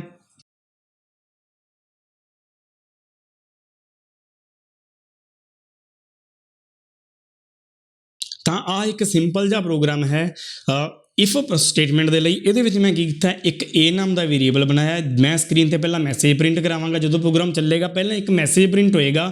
ਕੀ ਹੋਏਗਾ ਕਿ ਜੇ ਮਾਰਕਸ 35 ਤੋਂ ਵੱਧ ਹਨ ਤਾਂ ਇੱਥੇ ਪਾਸ ਲਿਖਿਆ ਆ ਜਾਵੇ। ਆਹ ਵਾਲਾ ਭਾਗ ਕਦੋਂ ਚੱਲੇਗਾ, ਜਦੋਂ ਆਹ ਵਾਲੀ ਕੰਡੀਸ਼ਨ ਸਹੀ ਹੋਏਗੀ। ਏ ਵੱਡਾ ਹੈ ਜਾਂ 35 ਦੇ ਬਰਾਬਰ ਹੈ, ਇਹ 35 ਤੋਂ ਵੱਡਾ ਹੈ ਜਾਂ 35 ਦੇ ਬਰਾਬਰ ਹੈ ਤਾਂ ਚੱਲੇਗਾ, ਨਹੀਂ ਤਾਂ ਪ੍ਰੋਗਰਾਮ ਇਸ ਭਾਗ ਨੂੰ ਛੱਡ ਕੇ ਸਿੱਧਾ ਹੀ ਬੰਦ ਹੋ ਜਾਏਗਾ। ਆਪਾਂ ਚਲਾ ਕੇ ਦੇਖਦੇ ਹਾਂ ਪ੍ਰੋਗਰਾਮ ਨੂੰ। ਕੰਟਰੋਲ F9 ਕੀਤਾ, ਮੈਂ ਐਂਟਰ ਕੀਤਾ। ਇੱਥੇ ਉਹਨੇ ਪੁੱਛਿਆ ਐਂਟਰ ਮਾਰਕਸ, ਮੈਂ ਟਾਈਪ ਕਰ ਰਿਹਾ ਪਹਿਲਾਂ 54, ਐਂਟਰ ਕੀਤਾ, ਪਾਸ ਹੋ ਗਿਆ ਸਟੂਡੈਂਟ। ਠੀਕ ਹੈ ਜੀ, ਮੈਂ ਦੁਬਾਰਾ ਚਲਾ ਰਿਹਾ ਪ੍ਰੋਗਰਾਮ ਫਿਰ ਇੱਕ ਵਾਰ ਤੋਂ। ਇੱਥੇ ਮੈਂ ਕੀ ਕਰ ਰਿਹਾ, ਨੰਬਰ ਕਿੰਨੇ ਦੇ ਰਿਹਾ, 21, ਐਂਟਰ ਕੀਤਾ, ਕੁਝ ਵੀ ਨਹੀਂ ਕਰ ਰਿਹਾ, ਪ੍ਰੋਗਰਾਮ ਬੰਦ ਹੋ ਗਿਆ ਸਿੱਧਾ। ਤਾਂ ਹੋ ਕੀ ਰਿਹਾ ਹੈ, ਜਦੋਂ ਵੀ ਨੰਬਰ 35 ਤੋਂ ਵੱਧ ਹੋ ਰਿਹਾ ਉਸ ਟਾਈਮ 'ਤੇ ਤਾਂ ਆਹ ਵਾਲੀ ਲਾਈਨ ਚੱਲ ਰਹੀ ਹੈ, ਪਰ ਜਦੋਂ 35 ਤੋਂ ਘੱਟ ਆ ਪ੍ਰੋਗਰਾਮ ਸਿੱਧਾ ਇਸ ਲਾਈਨ 'ਤੇ ਆ ਜਾਂਦਾ, ਤਾਂ ਪ੍ਰੋਗਰਾਮ ਸਾਡਾ ਬੰਦ ਹੋ ਜਾਂਦਾ ਆ ਕੇ। ਤਾਂ ਇਹ ਹੁੰਦੀ ਹੈ ਇਫ ਸਟੇਟਮੈਂਟ। ਇਹਦਾ ਹੀ ਦੂਜਾ ਰੂਪ ਹੁੰਦਾ ਇਫ ਐਲਸ ਸਟੇਟਮੈਂਟ, ਜਿਹਦੇ ਵਿੱਚ ਅਸੀਂ ਜਦੋਂ ਇਫ ਸਟੇਟਮੈਂਟ ਨਾ ਚੱਲੇ, ਇਫ ਦੇ ਵਿੱਚ ਵਾਲਾ ਭਾਗ ਨਾ ਚੱਲੇ, ਜਦੋਂ ਕੰਡੀਸ਼ਨ ਟਰੂ ਹੋ ਰਹੀ ਹੋਵੇ ਉਹ ਵਾਲਾ ਭਾਗ ਨਾ ਚੱਲੇ, ਤਾਂ ਫਾਲਸ ਵਾਸਤੇ ਇੱਕ ਹੋਰ ਭਾਗ ਲਿਖਦੇ ਹਾਂ, ਉਹਨੂੰ ਕਹਿੰਦੇ ਹਨ ਐਲਸ ਪਾਰਟ। ਤਾਂ ਉਹ ਹੁੰਦੀ ਹੈ ਇਫ ਐਲਸ ਸਟੇਟਮੈਂਟ। ਹੁਣ ਆਪਾਂ ਇਸੇ ਪ੍ਰੋਗਰਾਮ ਦੇ ਵਿੱਚ ਹੀ ਚੇਂਜ ਕਰਦੇ ਹਾਂ ਉਹਨੂੰ। ਇੱਥੇ ਮੈਂ ਇੱਕ ਇਹਦਾ ਐਲਸ ਭਾਗ ਵੀ ਲਿਖ ਦਿੰਦਾ, ਐਲਸ ਜੇ ਇਫ ਨਾ ਚੱਲੇ ਤਾਂ ਕੀ ਹੋਵੇ। ਇੱਥੇ ਆਪਾਂ ਲਿਖਾਂਗੇ ਪ੍ਰਿੰਟ ਐਫ ਫੇਲ। ਠੀਕ ਹੈ ਜੀ, ਹੁਣ ਆਪਾਂ ਪ੍ਰੋਗਰਾਮ ਦੁਬਾਰਾ ਚਲਾ ਕੇ ਦੇਖਦੇ ਹਾਂ। ਮੈਂ ਨੰਬਰ ਦੁਬਾਰਾ ਟਾਈਪ ਕਰ ਰਿਹਾ ਪਹਿਲਾਂ 65, ਐਂਟਰ ਕੀਤਾ, ਸਟੂਡੈਂਟ ਪਾਸ ਹੈ। ਠੀਕ ਹੈ ਜੀ, ਹੁਣ ਆਪਾਂ ਦੁਬਾਰਾ ਚਲਾ ਰਹੇ ਹਾਂ। ਹੁਣ ਮੈਂ ਨੰਬਰ ਟਾਈਪ ਕਰ ਰਿਹਾ ਹਾਂ 65 ਤੋਂ 32 ਤੋਂ 35 ਤੋਂ ਘੱਟ। 35 ਤੋਂ ਘੱਟ ਕਿੰਨੇ ਸੀ ਆਪਾਂ ਤਾਂ ਕਰਨੇ, ਮੰਨ ਲਓ ਮੈਂ ਕਰਤੇ 12, ਐਂਟਰ ਕੀਤਾ, ਫੇਲ। ਤਾਂ ਹੋ ਕੀ ਰਿਹਾ, ਜਦੋਂ ਆਹ ਕੰਡੀਸ਼ਨ ਟਰੂ ਹੋ ਰਹੀ ਹੈ, ਆਹ ਵਾਲੀ ਕੈਲਕੂਲੇਸ਼ਨ ਟਰੂ ਦੇ ਵਿੱਚ ਰਿਜ਼ਲਟ ਦੇ ਰਹੀ ਹੈ, ਸਹੀ ਹੋ ਰਹੀ ਹੈ ਵਾਲੀ ਗੱਲ, ਤਾਂ ਆਹ ਲਾਈਨ ਚੱਲ ਰਹੀ ਹੈ। ਜਦੋਂ ਇਹ ਗੱਲ ਗਲਤ ਹੋ ਰਹੀ ਹੈ ਤਾਂ ਆਹ ਲਾਈਨ ਚੱਲਦੀ ਹੈ। ਇਹਨੂੰ ਕਹਿੰਦੇ ਹਨ ਇਫ ਐਲਸ ਸਟੇਟਮੈਂਟ, ਜਿਹਦੇ ਵਿੱਚ ਅਸੀਂ ਦੋ ਆਪਸ਼ਨਾਂ ਦੇ ਵਿੱਚੋਂ ਇੱਕ ਆਪਸ਼ਨ ਨੂੰ ਚੂਜ਼ ਕਰਦੇ ਹਾਂ। ਸਵਿਚ ਸਟੇਟਮੈਂਟਸ, ਆਓ ਦੇਖਦੇ ਹਾਂ, ਪਹਿਲਾਂ ਉਹਦੇ ਬਾਰੇ ਪੜ੍ਹ ਲੈਂਦੇ ਹਾਂ ਕੀ ਹੁੰਦੀਆਂ ਹਨ ਸਵਿਚ ਸਟੇਟਮੈਂਟਸ। ਇਹ ਸਟੇਟਮੈਂਟ ਇਫ ਐਲਸ ਇਫ ਦੀ ਤਰ੍ਹਾਂ ਹੀ ਹੁੰਦੀ ਹੈ। ਇਹ ਉਦੋਂ ਵਰਤੀ ਜਾਂਦੀ ਹੈ ਜਦੋਂ ਅਸੀਂ 2 ਤੋਂ ਵੱਧ ਵਿਕਲਪਾਂ ਵਿੱਚੋਂ ਇੱਕ ਵਿਕਲਪ ਚੁਣਨਾ ਹੋਵੇ। ਜਦੋਂ ਵਿਕਲਪ ਕਾਫੀ ਵੱਧ ਜਾਣ, ਇਫ ਐਲਸ ਵਾਰੀ ਲਿਖਾਂਗੇ ਤਾਂ ਉਹ ਕਨਫਿਊਜ਼ਿੰਗ ਹੋ ਜਾਂਦੀ ਹੈ। ਉਸ ਜਗ੍ਹਾ 'ਤੇ ਅਸੀਂ ਸਵਿਚ ਸਟੇਟਮੈਂਟ ਨੂੰ ਵਰਤ ਸਕਦੇ ਹਾਂ। ਸਵਿਚ ਦਾ ਸਿੰਟੈਕਸ ਕੀ ਹੁੰਦਾ ਹੈ, ਸਵਿਚ ਲਿਖਣਾ ਹੈ, ਬ੍ਰੈਕਟ ਦੇ ਵਿੱਚ ਉਹਦਾ ਵੇਰੀਏਬਲ ਲਿਖਣਾ, ਜਿਹੜੀ ਵੈਲਿਊ ਦੇਣੀ ਹੈ ਉਹ ਵੇਰੀਏਬਲ ਦੀ ਉਹਦੇ ਵਿੱਚ ਪਾਸ ਕਰ ਦੇਣੀ ਹੈ। ਫਿਰ ਉਹ ਅੱਗੇ ਉਹਦੇ ਕੇਸ ਬਣਾ ਦਿੰਦੇ ਹਾਂ, ਜਿੰਨੀਆਂ ਸਾਨੂੰ ਆਪਸ਼ਨਸ ਦੇਣੀਆਂ ਹੁਣ ਉਨੇ ਅਸੀਂ ਕੇਸ ਬਣਾ ਦਿੰਦੇ ਹਾਂ। ਹਰੇਕ ਕੇਸ ਦੇ ਲਾਸਟ 'ਤੇ ਆਪਾਂ ਬ੍ਰੇਕ ਲਗਾਵਾਂਗੇ ਔਰ ਕੇਸ ਦੇ ਵਿੱਚ ਵੈਲਿਊਜ਼ ਦੇਵਾਂਗੇ, ਸਟੇਟਮੈਂਟ ਦੇਵਾਂਗੇ ਕਿ ਉਸ ਕੇਸ 'ਤੇ ਕੰਪਿਊਟਰ ਕੀ ਕੰਮ ਕਰੇਗਾ, ਔਰ ਲਾਸਟ 'ਤੇ ਇੱਕ ਡਿਫੋਲਟ ਸਟੇਟਮੈਂਟ ਵੀ ਲਿਖਾਂਗੇ। ਇਹ ਕਿਸ ਕੰਮ ਆਉਂਦੀ ਆਪਾਂ ਸਭ ਹੁਣੇ ਦੇਖਦੇ ਹਾਂ। ਆਓ ਆਪਾਂ ਸਵਿਚ ਦਾ ਇੱਕ ਪ੍ਰੋਗਰਾਮ ਬਣਾ ਕੇ ਦੇਖਦੇ ਹਾਂ।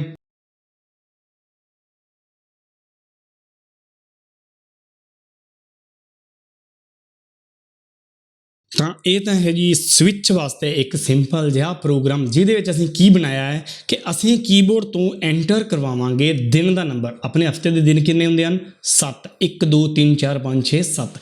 1 ਤੋਂ 7 ਦੇ ਵਿੱਚ ਕੋਈ ਵੀ ਨੰਬਰ ਐਂਟਰ ਕਰਵਾਵਾਂਗੇ। ਜਦੋਂ ਅਸੀਂ 1 ਪ੍ਰੈਸ ਕਰਾਂਗੇ ਤਾਂ ਸਵਿਚ ਦੇ ਵਿੱਚ ਜਾ ਕੇ ਉਹ ਕੇਸ ਦੇ ਵਿੱਚ 1A ਨੂੰ ਚੈੱਕ ਕਰੇਗਾ ਕਿਹਦੇ ਬਰਾਬਰ ਹੈ। ਜਦੋਂ ਇਹ 1 ਹੋਏਗਾ ਤਾਂ ਪ੍ਰਿੰਟ ਕੀ ਹੋਏਗਾ, ਮੰਡੇ ਸਕਰੀਨ 'ਤੇ। ਬ੍ਰੇਕ ਕੀ ਕਰੇਗਾ, ਸਵਿਚ ਕੇਸ ਨੂੰ ਤੋੜ ਕੇ ਇਸ ਤੋਂ ਬਾਅਦ ਵਾਲੀਆਂ ਸਾਰੀਆਂ ਲਾਈਨਾਂ ਛੱਡ ਕੇ ਗੈਟ CH 'ਤੇ ਆ ਜਾਏਗਾ, ਸਾਨੂੰ ਰਿਜ਼ਲਟ ਦਿਖ ਜਾਏਗਾ।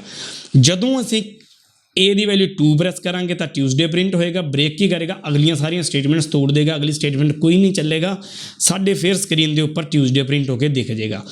ਅਗਰ ਆਪਾਂ ਬ੍ਰੇਕ ਨਾ ਲਗਾਈਏ ਤਾਂ ਕੀ ਹੋਣਾ ਸੀ, ਜੇ ਅਸੀਂ ਬ੍ਰੇਕ ਨਾ ਲਗਾਉਂਦੇ, ਮੰਨ ਲਓ 2 ਵੈਲਿਊ ਮੈਚ ਹੁੰਦੀ ਤਾਂ ਅਗਲੀਆਂ ਸਾਰੀਆਂ ਵੈਲਿਊਜ਼ ਹੀ ਸਕਰੀਨ 'ਤੇ ਪ੍ਰਿੰਟ ਹੋਣੀਆਂ ਸੀ। ਬ੍ਰੇਕ ਕਾਹਦੇ ਵਾਸਤੇ ਲਗਾਇਆ, ਜਿੱਥੇ ਵੀ ਵੈਲਿਊ ਮੈਚ ਹੋਵੇ ਉਹ ਪ੍ਰਿੰਟ ਹੋਵੇ, ਉਸ ਤੋਂ ਬਾਅਦ ਵਾਲੀ ਕੋਈ ਵੀ ਸਟੇਟਮੈਂਟ ਨਾ ਚੱਲੇ। ਠੀਕ ਹੈ, ਤਾਂ 1 ਤੋਂ 7 ਤੱਕ ਤਾਂ ਸਾਡਾ ਪ੍ਰੋਗਰਾਮ ਬਿਲਕੁਲ ਓਕੇ ਚੱਲੇਗਾ। ਮੰਨ ਲਓ ਕੋਈ ਸ਼ਰਾਰਤੀ ਸਟੂਡੈਂਟ ਹੈ, ਉਹ ਕੀ ਕਰ ਰਿਹਾ ਕਿ ਨੰਬਰ ਹੀ ਦਿਨ ਦਾ 102 ਨੰਬਰ ਪਾਤਾ, ਤਾਂ 102 ਨੰਬਰ ਹੁੰਦਾ ਹੀ ਨਹੀਂ ਦਿਨ, 1 ਤੋਂ 7 ਹੀ ਹੁੰਦੇ ਹਫਤੇ ਦੇ ਦਿਨ, ਤਾਂ 102 ਦਾ ਕੰਪਿਊਟਰ ਸਾਨੂੰ ਕੀ ਰਿਜ਼ਲਟ ਦੇਗਾ। ਤਾਂ ਇਹੋ ਜਿਹੀਆਂ ਵੈਲਿਊਜ਼ ਜੋ ਸਾਡੀ ਆਪਸ਼ਨ ਦੇ ਵਿੱਚ ਹੈ ਹੀ ਨਹੀਂ, ਉਹਨਾਂ ਨੂੰ ਹੈਂਡਲ ਕਰਨ ਵਾਸਤੇ ਅਸੀਂ ਯੂਜ਼ ਕਰਦੇ ਹਾਂ ਡਿਫੋਲਟ ਸਟੇਟਮੈਂਟ ਡਿਫਾਲਟ ਕੀ ਕਰਦੀ ਹੈ, ਜਦੋਂ ਇਹਨਾਂ ਦੇ ਵਿੱਚੋਂ ਕੋਈ ਵੀ ਵੈਲਿਊ ਕੰਪਿਊਟਰ ਨੂੰ ਨਹੀਂ ਮਿਲਦੀ ਤਾਂ ਆਹ ਵਾਲੀ ਲਾਈਨ ਸਕਰੀਨ ਤੇ ਪ੍ਰਿੰਟ ਕਰ ਦਿੱਤੀ ਜਾਂਦੀ ਹੈ। ਤਾਂ ਆਪਾਂ ਪ੍ਰੋਗਰਾਮ ਚਲਾ ਕੇ ਦੇਖਦੇ ਹਾਂ। ਰਨ ਹੋ ਗਿਆ, ਪੁੱਛ ਰਿਹਾ ਸਾਡੇ ਤੋਂ ਕੰਪਿਊਟਰ ਕਿ ਨੰਬਰ ਦੱਸੋ ਡੇ ਦਾ। ਮੈਂ ਨੱਪਤਾ 4, ਐਂਟਰ ਕੀਤਾ, ਥਰਸਡੇ ਆ ਗਿਆ। ਠੀਕ ਹੈ, ਫਿਰ ਇੱਕ ਵਾਰੀ ਚਲਾ ਕੇ ਦੇਖਦੇ ਹਾਂ ਆਪਾਂ।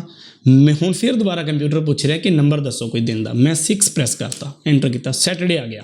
ਠੀਕ ਹੈ, ਦੁਬਾਰਾ ਚਲਾਇਆ। ਆਪਾਂ ਸ਼ਰਾਰਤੀ ਦਿਮਾਗ ਲਗਾ ਕੇ ਦੇਖ ਲੈਂਦੇ ਹਾਂ। ਮੈਂ ਟਾਈਪ ਕੀਤਾ 234 ਨੰਬਰ ਦੇਣਾ, ਐਂਟਰ ਕੀਤਾ ਤਾਂ ਇਨਵੈਲਿਡ ਡੇ ਨੰਬਰ। ਤਾਂ ਡਿਫਾਲਟ ਸਟੇਟਮੈਂਟ ਅਸੀਂ ਕਾਹਦੇ ਲਈ ਵਰਤਦੇ ਹਾਂ, ਜਦੋਂ ਕੰਪਿਊਟਰ ਦੇ ਉੱਪਰ ਵੈਲਿਊਜ਼ ਨੂੰ ਹੈਂਡਲ ਨਾ ਕੀਤਾ ਜਾ ਸਕੇ, ਅਸੀਂ ਉਹਦੀ ਰੇਂਜ ਤੋਂ ਬਾਹਰ ਵਾਲੀਆਂ ਵੈਲਿਊਜ਼ ਕੋਈ ਇਨਪੁਟ ਵਿੱਚ ਦਈਏ, ਉਹਨਾਂ ਨੂੰ ਹੈਂਡਲ ਕਰਨ ਵਾਸਤੇ ਅਸੀਂ ਡਿਫਾਲਟ ਸਟੇਟਮੈਂਟ ਵਰਤਦੇ ਹਾਂ। ਇਹ ਤਾਂ ਹੋ ਗਿਆ ਜੀ ਸਾਡਾ ਸਵਿਚ ਕੇਸ ਦੇ ਬਾਰੇ।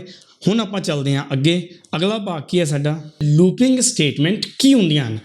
ਉਹ ਸਟੇਟਮੈਂਟ ਜੋ ਸਾਡੇ ਪ੍ਰੋਗਰਾਮ ਦੇ ਕਿਸੇ ਭਾਗ ਨੂੰ ਦੁਹਰਾਉਣ ਲਈ, ਰਿਪੀਟ ਕਰਾਉਣ ਦੇ ਲਈ ਵਰਤੀਆਂ ਜਾਂਦੀਆਂ ਹਨ, ਕਿ ਇੱਕ ਲਾਈਨ ਹੈ ਜਿਹੜੀ ਇੱਕ ਤੋਂ ਜ਼ਿਆਦਾ ਵਾਰ ਰਿਪੀਟ ਹੋ ਜਾਵੇ ਸਕਰੀਨ 'ਤੇ। ਉਹਦੇ ਲਈ ਅਸੀਂ ਜਿਹੜੀਆਂ ਸਟੇਟਮੈਂਟ ਵਰਤਦੇ ਹਾਂ ਉਹਨਾਂ ਨੂੰ ਕਿਹਾ ਜਾਂਦਾ ਹੈ ਲੂਪਿੰਗ ਸਟੇਟਮੈਂਟਸ। ਤੇ 3 ਤਰ੍ਹਾਂ ਦੀਆਂ ਹੁੰਦੀਆਂ ਹਨ, ਫੋਰ, ਵਾਈਲ ਤੇ ਡੂ ਵਾਈਲ। ਫੋਰ ਤੇ ਵਾਈਲ ਪ੍ਰੀ ਟੈਸਟ ਲੂਪ ਦੀ ਐਗਜ਼ਾਮਪਲ ਹਨ, ਜਾਂ ਇਹਨੂੰ ਕਹਿ ਦਿੰਦੇ ਐਂਟਰੀ ਕੰਟਰੋਲਡ ਲੂਪ। ਤੇ ਡੂ ਵਾਈਲ ਕਿਹੜੀ ਆ, ਪੋਸਟ ਟੈਸਟ ਲੂਪ ਦੀ ਉਦਾਹਰਨ ਹੈ, ਜਿਹਨੂੰ ਅਸੀਂ ਐਗਜ਼ਿਟ ਕੰਟਰੋਲ ਲੂਪ ਵੀ ਕਹਿ ਦਿੰਦੇ ਹਾਂ। ਕੀ ਹੁੰਦੀਆਂ ਹਨ, ਕਿਵੇਂ ਚੱਲਦੀਆਂ ਹਨ, ਆਪਾਂ ਹੁਣੇ ਦੇਖਾਂਗੇ। ਸਭ ਤੋਂ ਪਹਿਲਾਂ ਆਪਾਂ ਦੇਖੀਏ ਕਿ ਸਾਨੂੰ ਲੂਪਿੰਗ ਸਟੇਟਮੈਂਟ ਦੀ ਜ਼ਰੂਰਤ ਹੀ ਕਿਉਂ ਪੈਂਦੀ ਹੈ। ਮੰਨ ਲਓ ਮੈਂ ਇੱਕ ਪ੍ਰੋਗਰਾਮ ਬਣਾਉਣਾ ਹੈ ਜਿਹਦੇ ਵਿੱਚ ਮੈਨੂੰ ਕੀ ਚਾਹੀਦਾ ਹੈ, ਸਕਰੀਨ ਦੇ ਉੱਪਰ ਮੈਂ 10 ਪ੍ਰਿੰਟ ਕਰਾਉਣਾ ਹੈ, 1 0 10 ਜਾਂ 1 ਤੋਂ ਲੈ ਕੇ 10 ਤੱਕ ਨੰਬਰ ਪ੍ਰਿੰਟ ਕਰਾਉਣੇ ਆ। ਕੀ ਤਰੀਕਾ ਹੈ, ਮੈਂ ਲਿਖ ਦੇਣਾ ਇਹ ਪ੍ਰਿੰਟ ਐਫ, ਇੱਥੇ ਲਿਖਤਾ, ਪਹਿਲਾਂ ਲਿਖਤਾ ਮੈਂ 1, ਫਿਰ ਦੁਬਾਰਾ ਲਿਖਤਾ ਪ੍ਰਿੰਟ ਐਫ, ਇੱਥੇ ਮੈਂ ਲਿਖਤਾ 2, ਫਿਰ ਲਿਖਤਾ ਮੈਂ ਪ੍ਰਿੰਟ ਐਫ 3।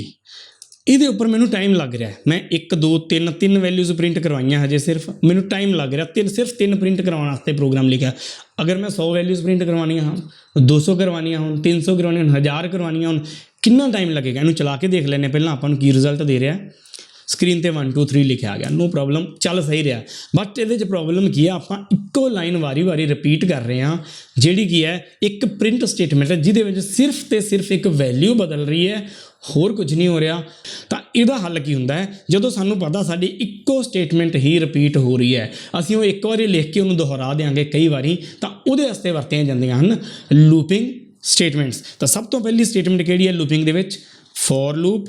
ਕੀ ਹੁੰਦੀ ਹੈ, ਉਹ ਸਟੇਟਮੈਂਟ ਜਿਹੜੀ ਸਾਨੂੰ ਇੱਕ ਸਟੇਟਮੈਂਟ ਨੂੰ ਇੱਕ ਤੋਂ ਜ਼ਿਆਦਾ ਵਾਰੀ ਚਲਾਉਣ ਦੀ ਆਗਿਆ ਦਿੰਦੀ ਹੈ, ਉਹਨੂੰ ਅਸੀਂ ਲੂਪਿੰਗ ਸਟੇਟਮੈਂਟ ਦੇ ਵਿੱਚ ਫੋਰ ਸਟੇਟਮੈਂਟ ਕਹਿੰਦੇ ਹਾਂ। ਇਹਦਾ ਸਿੰਟੈਕਸ ਕੀ ਹੈ, ਪਹਿਲਾਂ ਲਿਖਣਾ ਅਸੀਂ ਫੋਰ, ਬ੍ਰੈਕਟ ਸ਼ੁਰੂ ਕਰਨੀ ਹੈ, ਪਹਿਲਾ ਐਕਸਪ੍ਰੈਸ਼ਨ। ਇਹਦੇ ਵਿੱਚ 3 ਐਕਸਪ੍ਰੈਸ਼ਨ ਹੁੰਦੇ, 3 ਐਕਸਪ੍ਰੈਸ਼ਨ ਕਿਹੜੇ, ਐਕਸਪ੍ਰੈਸ਼ਨ 1 2 ਤੇ 3। ਪਹਿਲਾ ਐਕਸਪ੍ਰੈਸ਼ਨ ਕੀ ਦੱਸਦਾ, ਸਾਡੀ ਵੈਲਿਊ ਸ਼ੁਰੂ ਕਿੱਥੋਂ ਹੋਏਗੀ, ਸਟਾਰਟਿੰਗ ਵੈਲਿਊ ਕੀ ਦੇਣੀ ਹੈ। ਦੂਜਾ ਕੀ ਦੱਸਦਾ, ਕੀ ਕੰਡੀਸ਼ਨ ਚੈੱਕ ਕਰਨੀ, ਅਸੀਂ ਕੰਡੀਸ਼ਨ ਕੀ ਲਾਉਣੀ ਜਦੋਂ ਤੱਕ ਸਾਡੀ ਲੂਪਿੰਗ ਸਟੇਟਮੈਂਟ ਚੱਲਦੀ ਰਹੇ। ਬੰਦ ਵੀ ਤਾਂ ਕਰਨੀ ਹੈ ਕਦੇ, ਅਸੀਂ ਕੋਈ ਨਾ ਕੋਈ ਕੰਡੀਸ਼ਨ ਦੇਵਾਂਗੇ ਉਹਨੂੰ ਬੰਦ ਕਰਨ ਵਾਸਤੇ। ਤੀਜੀ ਸਟੇਟਮੈਂਟ ਕੀ ਦੱਸਦੀ ਆ, ਸਾਡੀ ਜਿਹੜੀ ਇਨੀਸ਼ੀਅਲ ਕੀਤੀ ਸੀ ਵੈਲਿਊ ਉਹ ਵਧਾਉਣੀ ਹੈ ਜਾਂ ਘਟਾਉਣੀ ਹੈ, ਇਨਕਰੀਮੈਂਟ ਜਾਂ ਡਿਕਰੀਮੈਂਟ।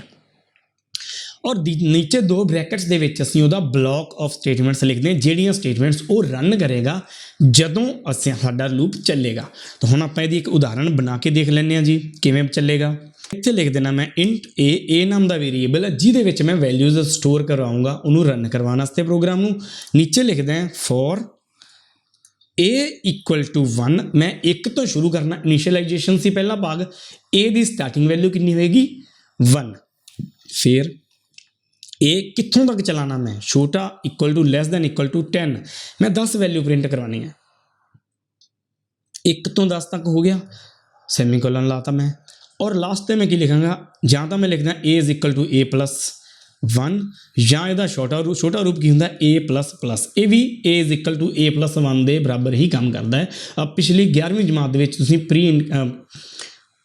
11ਵੀਂ ਜਮਾਤ ਦੇ ਵਿੱਚ ਤੁਸੀਂ ਇਹਦੇ ਬਾਰੇ ਪੜ੍ਹਿਆ ਹੋਏਗਾ। ਠੀਕ ਹੈ ਜੀ, ਇਹਨੂੰ ਕਰ ਦਿੰਦੇ ਆਪਾਂ ਬੰਦ, ਥੱਲੇ ਆ ਜਾਂਦੇ। ਹੁਣ ਇਹਦੀ ਕੋਡ ਲਿਖਦੇ ਹਾਂ, ਮੈਂ ਕੀ ਪ੍ਰਿੰਟ ਕਰਾਉਣਾ, ਪ੍ਰਿੰਟ ਐਫ।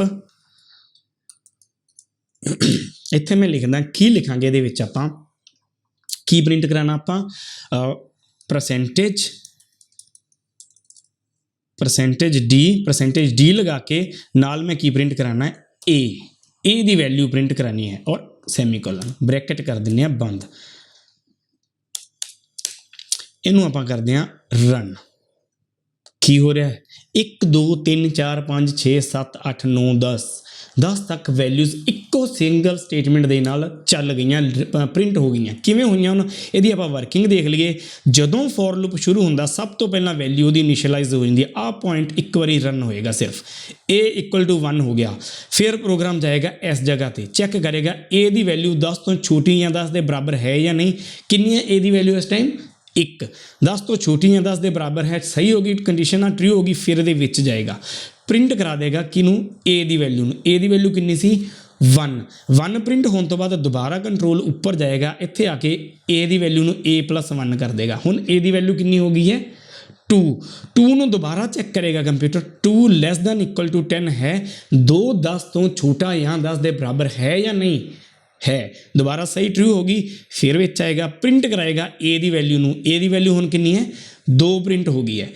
इत्थे ब्लॉक खत्म हो रहा, फिर ऊपर दोबारा जाएगा, ऊपर जाके फिर ए दी वैल्यू a+1 कर देगा। कितनी हो जाएगी हुण 3 <= 10 है कि नहीं, 3 10 तो छोटा है, सही होगी कंडीशन। फिर नीचे आया प्रिंट करवाता ए दी वैल्यू नू 3 प्रिंट हो गया, फिर ऊपर गया, ऊपर जाके a+1 करता मैं, 3 + 1 कितना हो गया 4 <10 है यस, फिर नीचे आया 4 प्रिंट हो गया स्क्रीन ते इस लाइन दे नाल। इसी तरह चलते चलते जदों 9 प्रिंट हो जाएगा या 10 प्रिंट हो जाएगा, जदों 10 प्रिंट हो जाएगा की करेगा ऊपर जाएगा 10 + 1 11 10 तो छोटा या 10 के बराबर है, कोई गल नहीं ट्रू हो रही, ना तो 10 तो छोटा है 11 ना ही 10 तो बराबर है, तो की होएगा आ ब्लॉक नू तोड़ देगा कंप्यूटर, सीधा गेटसीएच चलेगा, सानू साडी स्क्रीन के उपर रिजल्ट दिख जाएगा। ये तो हुंदी है वर्किंग ऑफ फॉर लूप। हुण इनू प्री टेस्ट लूप या एंट्री कंट्रोल्ड लूप क्यों कहा जाता है, क्योंकि ये वैल्यू एंट्री टाइम ते ही चैक कर ली जाती है, पहली बारी ही चैक कर ली जाती है कि जदों लूप चलान लगे हैं सब तो पहला कंडीशन चैक होएगी, फिर लूप दे विच वालियां लाइनां रन होणगियां। जे मैं स्टार्टिंग वैल्यू ही इत्थे 11 कर दियां तां की लूप रन होएगा, कोई आउटपुट देगा। ए = 11 है, 11 < 10 है नहीं है, तो रिजल्ट दे विच कुछ भी नहीं आएगा। आप चला के देख लेने, खाली स्क्रीन। क्यों खाली स्क्रीन आई है, कुछ भी क्यों नहीं प्रिंट किया इस लूप ने, क्योंकि आप स्टार्टिंग वैल्यू ही कंडीशन तो अगेंस्ट दे दी सी, कंडीशन नू मैच नहीं कर रही सी वो वैल्यू, इस करके इनू एंट्री कंट्रोल्ड या प्री टेस्ट लूप भी कहा जाता है, क्योंकि वह एंट्री टाइम ते ही कंडीशन नू चैक कर लेंदा है। ये तो हो गया जी फॉर लूप। हुण आपां अगले लूप की उदाहरण वाल चलते हैं, वो किहड़ा है वाइल लूप। वाइल लूप की हुंदा है वो लूप जिहदे विच असीं उपर लिख दिंदे आ वाइल, उहदे विच कंडीशन लिख दिंदे आ, कंडीशन जदों तक ट्रू होएगी उदों तक उहदियां ब्लॉक ऑफ स्टेटमेंट्स चलदियां रहणगियां, जदों कंडीशन फॉल्स हो जाएगी, कंडीशन गलत हो जाएगी, उदों वो स्टेटमेंट्स चलनियां बंद हो जाणगियां, ब्लॉक तो कंप्यूटर बाहर आ जाएगा। उस तरह ही जिवें असीं फॉर लूप दे विच कीता सी। तां आओ आपां बना के देखदे हां वो प्रोग्राम। प्रिंट एफ ए लिखण तो बाद असीं की करांगे, इत्थे a = a+1 कर देंगे manually. For loop they which automatically increment decrement operator आपां उहदे विच ही दे सकदे सी फॉर लूप दे विच, इहदे विच सानू आप देना पैंदा वॉइल दे विच। हुण इहनूं आपां करांगे रन। किवें रन करांगे, कंट्रोल F9 कीता एंड दैन दैट्स इट। ਉਹੀ ਸਾਰੀ ਪ੍ਰਿੰਟਿੰਗ ਇਹਨੇ ਕਰਤੀ 1 2 3 4 5 6 7 8 9 10 1 ਤੋਂ 10 ਤੱਕ ਵੈਲਿਊਜ਼ ਸਕਰੀਨ ਉੱਪਰ ਪ੍ਰਿੰਟ ਹੋ ਚੁੱਕੀਆਂ ਹਨ। ਤਾਂ ਇਹ ਹੁੰਦਾ ਹੈ ਵਾਈਲ ਲੂਪ, ਜਿਹੜਾ ਕਿੱਥੋਂ ਕਿਵੇਂ ਚੱਲਦਾ ਹੈ, ਜਿਵੇਂ ਸਾਡਾ ਫੋਰ ਲੂਪ ਚੱਲਿਆ ਸੀ। ਇਹਨੂੰ ਵੀ ਅਸੀਂ ਐਂਟਰੀ ਕੰਟਰੋਲਡ ਲੂਪ ਕਹਿੰਦੇ ਆ। ਕਿਉਂ ਕਹਿੰਦੇ ਆ, ਕਿਉਂਕਿ ਐਂਟਰੀ ਦੇ ਟਾਈਮ ਤੇ ਹੀ ਕੰਡੀਸ਼ਨ ਚੈੱਕ ਹੋ ਜਾਂਦੀ, ਲੂਪ ਦੇ ਵਿੱਚ ਵੜਨ ਤੋਂ ਪਹਿਲਾਂ ਇੱਥੇ ਕੰਡੀਸ਼ਨ चेक हो रही है। उस तरह चलेगी जिमें ए की वैल्यू 1 है, 1 < 10 है, अंदर गया प्रिंट करता 1, a = a+1, 1 + 1 कितना हो गया 2, ऊपर गया 2 < 10 है, प्रिंट करता 2 + 1 3 हो गया, फिर गया ऊपर 3 < 10 है यस, तब प्रिंट हो गया 3। इस तरह चलते चलते जो 10 प्रिंट हो जाएगा 10 + 1 इतने 11 होएगा, 11 < 10 है नहीं है तो कंडीशन तो बाहर हो जाएगा। ਇਹਨੂੰ ਇਸੇ ਕਰਕੇ ਅਸੀਂ ਐਂਟਰੀ ਕੰਟਰੋਲਡ ਲੂਪ ਵੀ ਕਹਿੰਦੇ, ਕਿਉਂਕਿ ਇਸ ਜਗ੍ਹਾ ਤੇ ਟੌਪ ਤੇ ਇਹਦੇ ਉੱਪਰ ਕੰਡੀਸ਼ਨ ਚੈੱਕ ਕਰ ਲਈ ਜਾਂਦੀ ਹੈ। ਤਾਂ ਹੁਣ ਆਪਾਂ ਅਗਲਾ ਭਾਗ ਕਰਦੇ ਹਾਂ, ਜਿਹੜਾ ਹੁੰਦਾ ਹੈ ਡੂ ਵਾਈਲ ਲੂਪ। ਉਹਦੇ ਵਿੱਚ ਕੀ ਹੁੰਦਾ ਹੈ, ਡੂ ਵਾਈਲ ਲੂਪ ਉਹਨੂੰ ਅਸੀਂ ਪੋਸਟ ਟੈਸਟ ਲੂਪ ਜਾਂ ਐਗਜ਼ਿਟ ਕੰਟਰੋਲ ਲੂਪ ਵੀ ਕਹਿ ਦਿੰਦੇ ਹਾਂ। ਕਿਉਂ ਕਹਿੰਦੇ ਆ? ਕਿਉਂਕਿ ਇਹ ਲੂਪ ਉਦੋਂ ਕੈਲਕੂਲੇਸ਼ਨਸ ਕਰਦਾ ਹੈ, ਉਦੋਂ ਕੰਡੀਸ਼ਨ ਚੈੱਕ ਕਰਦਾ ਹੈ ਜਦੋਂ ਅਸੀਂ ਲੂਪ ਤੋਂ ਬਾਹਰ ਨਿਕਲ ਰਹੇ ਹੁੰਦੇ ਹਾਂ। ਫੋਰ ਤੇ ਵਾਈਲ ਵਿੱਚ ਅਸੀਂ ਕੀ ਦੇਖਿਆ ਸੀ, ਜੇਕਰ ਅਸੀਂ ਸਟਾਰਟਿੰਗ ਵੈਲਿਊ ਹੀ ਕੰਡੀਸ਼ਨ ਤੋਂ ਅਗੇਂਸਟ ਰੱਖ ਦਈਏ ਤਾਂ ਲੂਪ ਇੱਕ ਵਾਰੀ ਵੀ ਨਹੀਂ ਚੱਲੇਗਾ, ਸਾਨੂੰ ਇੱਕ ਵੀ ਰਿਜ਼ਲਟ ਸਕਰੀਨ ਦੇ ਉੱਪਰ ਨਹੀਂ ਮਿਲੇਗਾ। ਬਟ ਡੂ ਵਾਈਲ ਦੇ ਵਿੱਚ ਅਗਰ ਅਸੀਂ ਕੰਡੀਸ਼ਨ ਪਹਿਲੀ ਵਾਰੀ ਗਲਤ ਕਰ ਦਿਆਂਗੇ ਤਾਂ ਉਹ ਇੱਕ ਵਾਰੀ ਫਿਰ ਵੀ ਚੱਲੇਗਾ, ਮਿਨੀਮਮ ਇੱਕ ਰਿਜ਼ਲਟ ਉਹ ਜ਼ਰੂਰ ਦਿੰਦਾ। ਇਸ ਕਰਕੇ ਇਹਨੂੰ ਪੋਸਟ ਟੈਸਟ ਜਾਂ ਐਗਜ਼ਿਟ ਕੰਟਰੋਲ ਲੂਪ ਵੀ ਕਹਿੰਦੇ ਆ। ਆਓ ਆਪਾਂ ਦੇਖੀਏ। ਤਾਂ ਇਹ ਇੱਕ ਡੂ ਵਾਈਲ ਲੂਪ ਦੀ ਉਦਾਹਰਨ ਹੈ। ਰਨ ਕਰਕੇ ਦੇਖਦੇ ਹਾਂ ਆਪਾਂ ਕੀ ਕੀਤਾ। 1 ਤੋਂ 10 ਉਹਨੇ ਵੈਲਿਊਜ਼ ਪ੍ਰਿੰਟ ਕਰਵਾ ਦਿੱਤੀਆਂ ਆਪਾਂ ਨੂੰ। ਓਕੇ ਹੈ, ਬਿਲਕੁਲ ਸਹੀ ਚੱਲ ਰਿਹਾ। ਉਸੇ ਤਰ੍ਹਾਂ ਹੀ ਚੱਲਦਾ ਜਿਵੇਂ ਆਪਾਂ ਵਾਈਲ ਨੂੰ ਡਿਸਕਸ ਕੀਤਾ ਸੀ ਜਾਂ ਫੋਰ ਨੂੰ ਕੀਤਾ ਸੀ। ਬਟ ਇੱਥੇ ਅਗਰ ਆਪਾਂ 11 ਕਰਤਾ, ਫੋਰ ਤੇ ਵਾਈਲ ਦੇ ਵਿੱਚ ਕੀ ਹੋਇਆ ਸੀ, ਜਦੋਂ ਅਸੀਂ ਫਸਟ ਵੈਲਿਊ ਨੂੰ ਅਗੇਂਸਟ ਕਰ ਦਿੰਦੇ ਸੀ ਕੰਡੀਸ਼ਨ ਦੇ, ਉਹ ਚੱਲਦਾ ਹੀ ਨਹੀਂ ਸੀ। ਇਹਨੂੰ ਟਰਾਈ ਕਰਕੇ ਦੇਖਦੇ ਹਾਂ। 11 ਪ੍ਰਿੰਟ ਹੋ ਗਿਆ ਸਕਰੀਨ ਤੇ। ਕਿਉਂ ਹੋਇਆ? ਸਟਾਰਟਿੰਗ ਵੈਲਿਊ 11 ਹੈ, ਡੂ ਦੇ ਵਿੱਚ ਗਿਆ, ਪ੍ਰਿੰਟ 11 ਕੀਤਾ, 11 + 1 12 ਹੋਇਆ। 11 ਲੈਸ ਦੈਨ 10 ਹੈ ਨਹੀਂ ਹੈ, ਬਲੌਕ ਬੰਦ ਹੋ ਗਿਆ, ਬਾਹਰ ਆ ਗਿਆ, ਪਰ ਉਹ ਇੱਕ ਵਾਰੀ ਚੱਲ ਹਟਿਆ ਲੂਪ ਸਾਡਾ। ਤਾਂ ਜਦੋਂ ਅਸੀਂ ਲੂਪ ਨੂੰ ਸਿਰਫ ਘੱਟੋ ਘੱਟ ਇੱਕ ਵਾਰੀ ਰਨ ਕਰਵਾਉਣਾ ਹੀ ਹੋਵੇ, ਉੱਥੇ ਅਸੀਂ ਡੂ ਵਾਈਲ ਲੂਪ ਦੀ ਵਰਤੋਂ ਕਰਦੇ ਹਾਂ। ਇਹਨੂੰ ਐਗਜ਼ਿਟ ਕੰਟਰੋਲ ਜਾਂ ਪੋਸਟ ਟੈਸਟ ਲੂਪ ਵੀ ਕਿਹਾ ਜਾਂਦਾ ਹੈ। ਤਾਂ ਡੂ ਵਾਈਲ ਲੂਪ ਤੋਂ ਬਾਅਦ ਹੁਣ ਆਪਾਂ ਅਗਲੇ ਭਾਗ ਵੱਲ ਚੱਲਦੇ ਹਾਂ ਸਾਡੀ ਕਲਾਸ ਦੇ, ਜਿਹੜਾ ਕਿ ਹੈ ਜੰਪਿੰਗ ਸਟੇਟਮੈਂਟਸ। ਜੰਪਿੰਗ ਸਟੇਟਮੈਂਟਸ ਕੀ ਹੁੰਦੀਆਂ? ਉਹ ਸਟੇਟਮੈਂਟ ਜਿਹੜੀਆਂ ਸਾਡੇ ਪ੍ਰੋਗਰਾਮ ਦੇ ਕੰਟਰੋਲ ਨੂੰ ਇੱਕ ਜਗ੍ਹਾ ਤੋਂ ਦੂਜੀ ਜਗ੍ਹਾ ਜੰਪ ਕਰਵਾਉਣ ਵਾਸਤੇ, ਮੂਵ ਕਰਵਾਉਣ ਵਾਸਤੇ ਵਰਤੀਆਂ ਜਾਂਦੀਆਂ ਹਨ, ਉਹਨਾਂ ਨੂੰ ਕਿਹਾ ਜਾਂਦਾ ਹੈ ਜੰਪਿੰਗ ਸਟੇਟਮੈਂਟਸ। ਕਿਹੜੀਆਂ? ਕੰਟੀਨਿਊ, ਬ੍ਰੇਕ ਤੇ ਗੋ ਟੂ। ਸਭ ਤੋਂ ਪਹਿਲਾਂ ਚੱਲਦੇ ਹਾਂ ਕੰਟੀਨਿਊ ਦੇ ਵੱਲ। ਕੰਟੀਨਿਊ ਸਟੇਟਮੈਂਟ ਕਿਹੜੀ ਹੁੰਦੀ ਹੈ? ਜੇਕਰ ਇਹ ਕਿਸੇ ਫੋਰ ਲੂਪ ਦੇ ਵਿੱਚ ਆ ਜਾਵੇ ਤਾਂ ਜਿਹੜੀ ਵੈਲਿਊ ਦੇ ਉੱਪਰ ਇਹ ਵੈਲਿਊ ਆਵੇ, ਉਸ ਕੰਡੀਸ਼ਨ ਦੇ ਵਿੱਚ ਉਸ ਵੈਲਿਊ ਤੱਕ ਲੂਪ ਨੂੰ ਛੱਡ ਕੇ ਬਾਕੀ ਅਗਲੀਆਂ ਵੈਲਿਊਜ਼ ਤੋਂ ਉਹਨੂੰ ਕੰਟੀਨਿਊ ਕਰਵਾ ਦਿੰਦੀ ਹੈ। ਆਪਾਂ ਪ੍ਰੋਗਰਾਮ ਬਣਾ ਕੇ ਦੇਖਦੇ ਹਾਂ ਕਿਵੇਂ ਚੱਲੇਗਾ। ਇਹ ਇੱਕ ਸਿੰਪਲ ਜਿਹਾ ਪ੍ਰੋਗਰਾਮ ਬਣਾਇਆ ਮੈਂ ਕੰਟੀਨਿਊ ਸਟੇਟਮੈਂਟ ਦੇ ਲਈ। ਇਹਦੇ ਵਿੱਚ ਹੋ ਕੀ ਰਿਹਾ ਹੈ? a ਦੀ ਵੈਲਿਊ 1 ਹੈ, a ਲੈਸ ਦੈਨ 10 ਹੈ, a++। ਇਹ ਆਪਣਾ ਪਹਿਲਾਂ ਹੀ ਬਲੌਕ ਆਪਾਂ ਦੇਖ ਲਿਆ ਫੋਰ ਲੂਪ ਕਿਵੇਂ ਚੱਲਦਾ ਹੈ। ਹੁਣ ਇਹਦੇ ਵਿੱਚ ਨਾਲ ਦੀ ਨਾਲ ਮੈਂ ਇੱਕ ਕੰਡੀਸ਼ਨ ਚੈੱਕ ਕਰਾਉਣਾ ਹੈ, ਇਫ ਲਗਾ ਕੇ। ਇਫ a = 3, ਜਦੋਂ a ਦੀ ਵੈਲਿਊ 3 ਹੋ ਜੇ ਉਦੋਂ ਕੰਟੀਨਿਊ ਚੱਲੇ। ਆਪਾਂ ਇੱਕ ਵਾਰੀ ਪ੍ਰੋਗਰਾਮ ਚਲਾ ਕੇ ਦੀ ਆਊਟਪੁੱਟ ਦੇਖ ਲਈਏ, ਫਿਰ ਤੁਹਾਨੂੰ ਦੱਸਦੇ ਹਾਂ ਇਹਦੇ ਵਿੱਚ ਹੋ ਕੀ ਰਿਹਾ। ਪ੍ਰੋਗਰਾਮ ਚੱਲਿਆ, ਦੇਖੋ ਕੀ ਪ੍ਰਿੰਟ ਹੋਇਆ ਹੈ। 1 2 4 5 6 7 8 9 10। 3 ਕਿੱਧਰ ਗਿਆ? 3 ਨੂੰ ਉਹਨੇ ਛੱਡ ਦਿੱਤਾ। ਕਿਉਂ? ਲੂਪ ਚੱਲਿਆ, ਪਹਿਲਾਂ a ਦੀ ਵੈਲਿਊ 1 ਹੈ, 1 ਲੈਸ ਦੈਨ 10 ਹੈ, ਯੈਸ। 1 = 3 ਹੈ, ਨਹੀਂ ਹੈ, ਨੀਚੇ ਆ ਗਿਆ, ਪ੍ਰਿੰਟ ਕਰਾਤਾ ਉਹਨੇ 1। ਉੱਪਰ ਗਿਆ 1 + 1 2, 2 ਲੈਸ ਦੈਨ 10 ਹੈ, 3 ਠੀਕ ਆ ਗਿਆ। 2 = 3 ਹੈ, ਨਹੀਂ ਹੈ, ਅੱਗੇ ਆ ਗਿਆ। ਆਹ ਚੀਜ਼ ਉਹਨੇ ਛੱਡ ਦਿੱਤੀ, ਕੰਟੀਨਿਊ ਪ੍ਰੋਗਰਾਮ ਨੇ। ਅੱਗੇ ਆ ਗਿਆ 2 ਪ੍ਰਿੰਟ ਹੋ ਗਿਆ, ਫਿਰ ਉੱਪਰ ਗਿਆ 2 + 1 3, 3 ਲੈਸ ਦੈਨ 10 ਹੈ, ਠੀਕ ਹੈ, ਅੱਗੇ ਆ ਗਿਆ। ਇਫ 3 = 3, 3 ਦੇ ਬਰਾਬਰ ਹੈ ਕੰਟੀਨਿਊ। ਜਦੋਂ ਵੀ ਕੰਟੀਨਿਊ ਸਟੇਟਮੈਂਟ ਆ ਜਾਂਦੀ ਹੈ ਕਿਸੇ ਫੋਰ ਲੂਪ ਦੇ ਵਿੱਚ, ਤਾਂ ਉਹ ਕੀ ਕਰਦਾ ਹੈ, ਜਿਸ ਵੈਲਿਊ ਵਾਸਤੇ ਉਹ ਚੱਲ ਰਿਹਾ ਸੀ ਫੋਰ ਲੂਪ, ਉਸ ਵੈਲਿਊ ਨੂੰ ਛੱਡ ਕੇ ਉਸ ਤੋਂ ਅਗਲੀ ਵੈਲਿਊ ਤੋਂ ਕੰਟੀਨਿਊ ਹੋ ਜਾਂਦਾ ਹੈ ਪ੍ਰੋਗਰਾਮ। ਮਤਲਬ 3 ਵਾਸਤੇ ਜਿੰਨੀਆਂ ਵੀ ਅੱਗੇ ਹਦਾਇਤਾਂ ਬਚੀਆਂ ਸੀ ਇਸ ਲੂਪ ਦੇ ਵਿੱਚ, ਉਹ ਹੁਣ ਲਾਗੂ ਨਹੀਂ ਹੋਣਗੀਆਂ। a ਦੀ ਵੈਲਿਊ ਹੁਣ 4 ਹੋਵੇਗੀ ਤਾਂ ਉਹਦੇ ਵਾਸਤੇ ਅਗਲੀਆਂ ਵੈਲਿਊਜ਼ ਲਾਗੂ ਹੋਣਗੀਆਂ। 3 + 1 4 ਹੋਇਆ, 4 ਲੈਸ ਦੈਨ 10 ਹੈ, ਫਿਰ ਆ ਕੰਡੀਸ਼ਨ ਫਾਲਸ ਹੋ ਗਈ, ਅੱਗੇ ਆ ਗਿਆ, ਪ੍ਰਿੰਟ ਕਰਤਾ ਉਹਨੇ 4। ਤਾਂ ਇਸੇ ਕਰਕੇ ਆਪਣੀ ਆਊਟਪੁੱਟ ਕੀ ਆਈ ਸੀ 1 2 4 5 6 7 8 9 10। ਤਾਂ ਕੰਟੀਨਿਊ ਕੀ ਕਰਦਾ ਹੈ, ਜਿੱਥੇ ਵੀ ਆ ਜਾਂਦਾ ਲੂਪ ਨੂੰ ਉੱਥੋਂ ਤੋੜ ਦਿੰਦਾ ਇੱਕ ਵਾਰੀ, ਉਸ ਤੋਂ ਅਗਲੀ ਵੈਲਿਊ ਤੋਂ ਦੁਬਾਰਾ ਕੰਟੀਨਿਊ ਕਰਵਾ ਦਿੰਦਾ ਲੂਪ ਨੂੰ। ਇਸ ਕੰਮ ਵਾਸਤੇ ਅਸੀਂ ਕੰਟੀਨਿਊ ਸਟੇਟਮੈਂਟ ਨੂੰ ਵਰਤਦੇ ਹਾਂ। ਕੰਟੀਨਿਊ ਤੋਂ ਬਾਅਦ ਅਗਲੀ ਸਟੇਟਮੈਂਟ ਕਿਹੜੀ ਹੈ ਜੀ? ਬ੍ਰੇਕ। ਬ੍ਰੇਕ ਕਿਸ ਕੰਮ ਆਉਂਦੀ ਹੈ? ਬ੍ਰੇਕ ਕੀ ਕਰਦੀ ਹੈ? ਜਿਵੇਂ ਅਸੀਂ ਸਵਿਚ ਦੇ ਵਿੱਚ ਵੀ ਵਰਤੀ ਸੀ, ਉਸੇ ਤਰ੍ਹਾਂ ਅਸੀਂ ਫੋਰ ਲੂਪ ਵਿੱਚ ਵੀ ਵਰਤ ਸਕਦੇ ਹਾਂ। ਇਹ ਕੀ ਕਰਦੀ ਹੈ? ਜੇ ਸਵਿਚ ਵਿੱਚ ਆ ਜਾਵੇ ਤਾਂ ਸਵਿਚ ਦੇ ਬਲੋਕ ਨੂੰ ਵੀ ਤੋੜ ਦਿੰਦੀ ਹੈ। ਬ੍ਰੇਕ ਦਾ ਮਤਲਬ ਹੁੰਦਾ ਖਤਮ ਕਰਨਾ, ਤੋੜਨਾ। ਫੋਰ ਲੂਪ ਦੇ ਵਿੱਚ ਵੀ ਆ ਜਾਵੇ ਤਾਂ ਉਹਦੇ ਵੀ ਬਲੋਕ ਨੂੰ ਇਹ ਤੋੜ ਦੇਵੇਗੀ। ਕਿਵੇਂ ਤੋੜੇਗੀ? ਆਓ ਦੇਖਦੇ ਹਾਂ। ਆਪਾਂ ਇਸੇ ਪ੍ਰੋਗਰਾਮ ਦੇ ਵਿੱਚ ਇੱਥੇ ਬ੍ਰੇਕ ਲਿਖ ਦਿੰਦੇ ਹਾਂ। ਬ੍ਰੇਕ ਲਿਖਣ ਤੋਂ ਬਾਅਦ ਇਹਨੂੰ ਰਨ ਕਰਦੇ ਹਾਂ ਆਪਾਂ। ਕੀ ਆਏਗੀ ਆਊਟਪੁੱਟ? ਦੇਖੋ 1 ਤੇ 2। ਕੀ ਹੋਇਆ? ਜਦੋਂ ਸਾਡਾ ਪ੍ਰੋਗਰਾਮ ਪਹਿਲਾਂ a ਵੈਲਿਊ 1 ਵਾਸਤੇ ਵੀ ਪ੍ਰਿੰਟ ਕਰਵਾ ਗਿਆ, ਉਸ ਤੋਂ ਬਾਅਦ a + 1 ਹੋਇਆ 2, 2 3 ਦੇ ਬਰਾਬਰ ਨਹੀਂ ਹੈ, 2 ਵੀ ਪ੍ਰਿੰਟ ਹੋ ਗਿਆ। ਜਦੋਂ 3 ਹੋਇਆ a = 3, ਉੱਥੇ ਨਾਲ ਦੀ ਨਾਲ ਉਹਨੂੰ ਕੰਡੀਸ਼ਨ ਮੈਚ ਕਰਕੇ ਆ ਬ੍ਰੇਕ ਚੱਲ ਗਈ। ਬ੍ਰੇਕ ਨੇ ਕੀ ਕੀਤਾ, ਫੋਰ ਦੀਆਂ ਆਉਣ ਵਾਲੀਆਂ ਅਗਲੀਆਂ ਸਾਰੀਆਂ ਵੈਲਿਊਜ਼ ਨੂੰ ਤੋੜ ਦਿੱਤਾ, ਬ੍ਰੇਕ ਕਰਤਾ। ਫੋਰ ਤੋਂ ਬਾਅਦ ਅਸੀਂ ਸਿੱਧਾ ਗੈਟ ਸੀ ਐਚ 'ਤੇ ਆ ਗਏ, ਸਾਡਾ ਪ੍ਰੋਗਰਾਮ ਬੰਦ ਹੋ ਗਿਆ। ਤਾਂ ਬ੍ਰੇਕ ਸਟੇਟਮੈਂਟ ਕੀ ਕਰਦੀ ਹੈ, ਜਦੋਂ ਵੀ ਅਸੀਂ ਬ੍ਰੇਕ ਸਟੇਟਮੈਂਟ ਨੂੰ ਵਰਤਦੇ ਹਾਂ ਉਹ ਕੀ ਕਰਦੀ ਹੈ, ਸਾਡੇ ਲੂਪ ਨੂੰ, ਸਾਡੇ ਬਲੋਕ ਨੂੰ ਤੋੜ ਕੇ ਉਸ ਤੋਂ ਬਾਹਰ ਕੰਟਰੋਲ ਨੂੰ ਲੈ ਆਉਂਦੀ ਹੈ। ਤਾਂ ਇਹ ਹੋਈ ਬ੍ਰੇਕ ਸਟੇਟਮੈਂਟ। ਹੁਣ ਮੈਂ ਇੱਕ ਸਿੰਪਲ ਜਿਹਾ ਪ੍ਰੋਗਰਾਮ ਬਣਾਉਣਾ ਨੈਕਸਟ ਸਟੇਟਮੈਂਟ ਵਾਸਤੇ, ਉਹ ਕਿਹੜੀ ਹੈ, ਗੋ ਟੂ। ਪਹਿਲਾਂ ਦੇਖ ਲਈਏ ਗੋ ਟੂ ਹੁੰਦੀ ਕੀ ਹੈ। ਗੋ ਟੂ ਸਟੇਟਮੈਂਟ ਕੀ ਕਰਦੀ ਹੈ, ਸਾਡੇ ਪ੍ਰੋਗਰਾਮ ਦੇ ਕੰਟਰੋਲ ਨੂੰ ਕਿਸੇ ਵੀ ਜਗ੍ਹਾ 'ਤੇ ਸ਼ਿਫਟ ਕਰਨ ਵਾਸਤੇ ਵਰਤੀ ਜਾਂਦੀ ਹੈ। ਪ੍ਰੋਗਰਾਮ ਵਿੱਚ ਅਸੀਂ ਪਹਿਲਾਂ ਕਿਸੇ ਲੋਕੇਸ਼ਨ ਨੂੰ, ਕਿਸੇ ਜਗ੍ਹਾ ਨੂੰ ਕੋਈ ਨਾਮ ਦੇ ਦਿਆਂਗੇ ਪ੍ਰੋਗਰਾਮ ਦੇ ਵਿੱਚ, ਦੁਬਾਰਾ ਉਸ ਲੋਕੇਸ਼ਨ 'ਤੇ ਮੂਵ ਕਰਨ ਵਾਸਤੇ ਅਸੀਂ ਗੋ ਟੂ ਸਟੇਟਮੈਂਟ ਵਰਤਦੇ ਹਾਂ। ਕਿਵੇਂ, ਮੈਂ ਪ੍ਰੋਗਰਾਮ ਬਣਾ ਲਵਾਂ ਫਿਰ ਆਪਾਂ ਡਿਸਕਸ ਕਰਦੇ ਹਾਂ ਉਹਨੂੰ।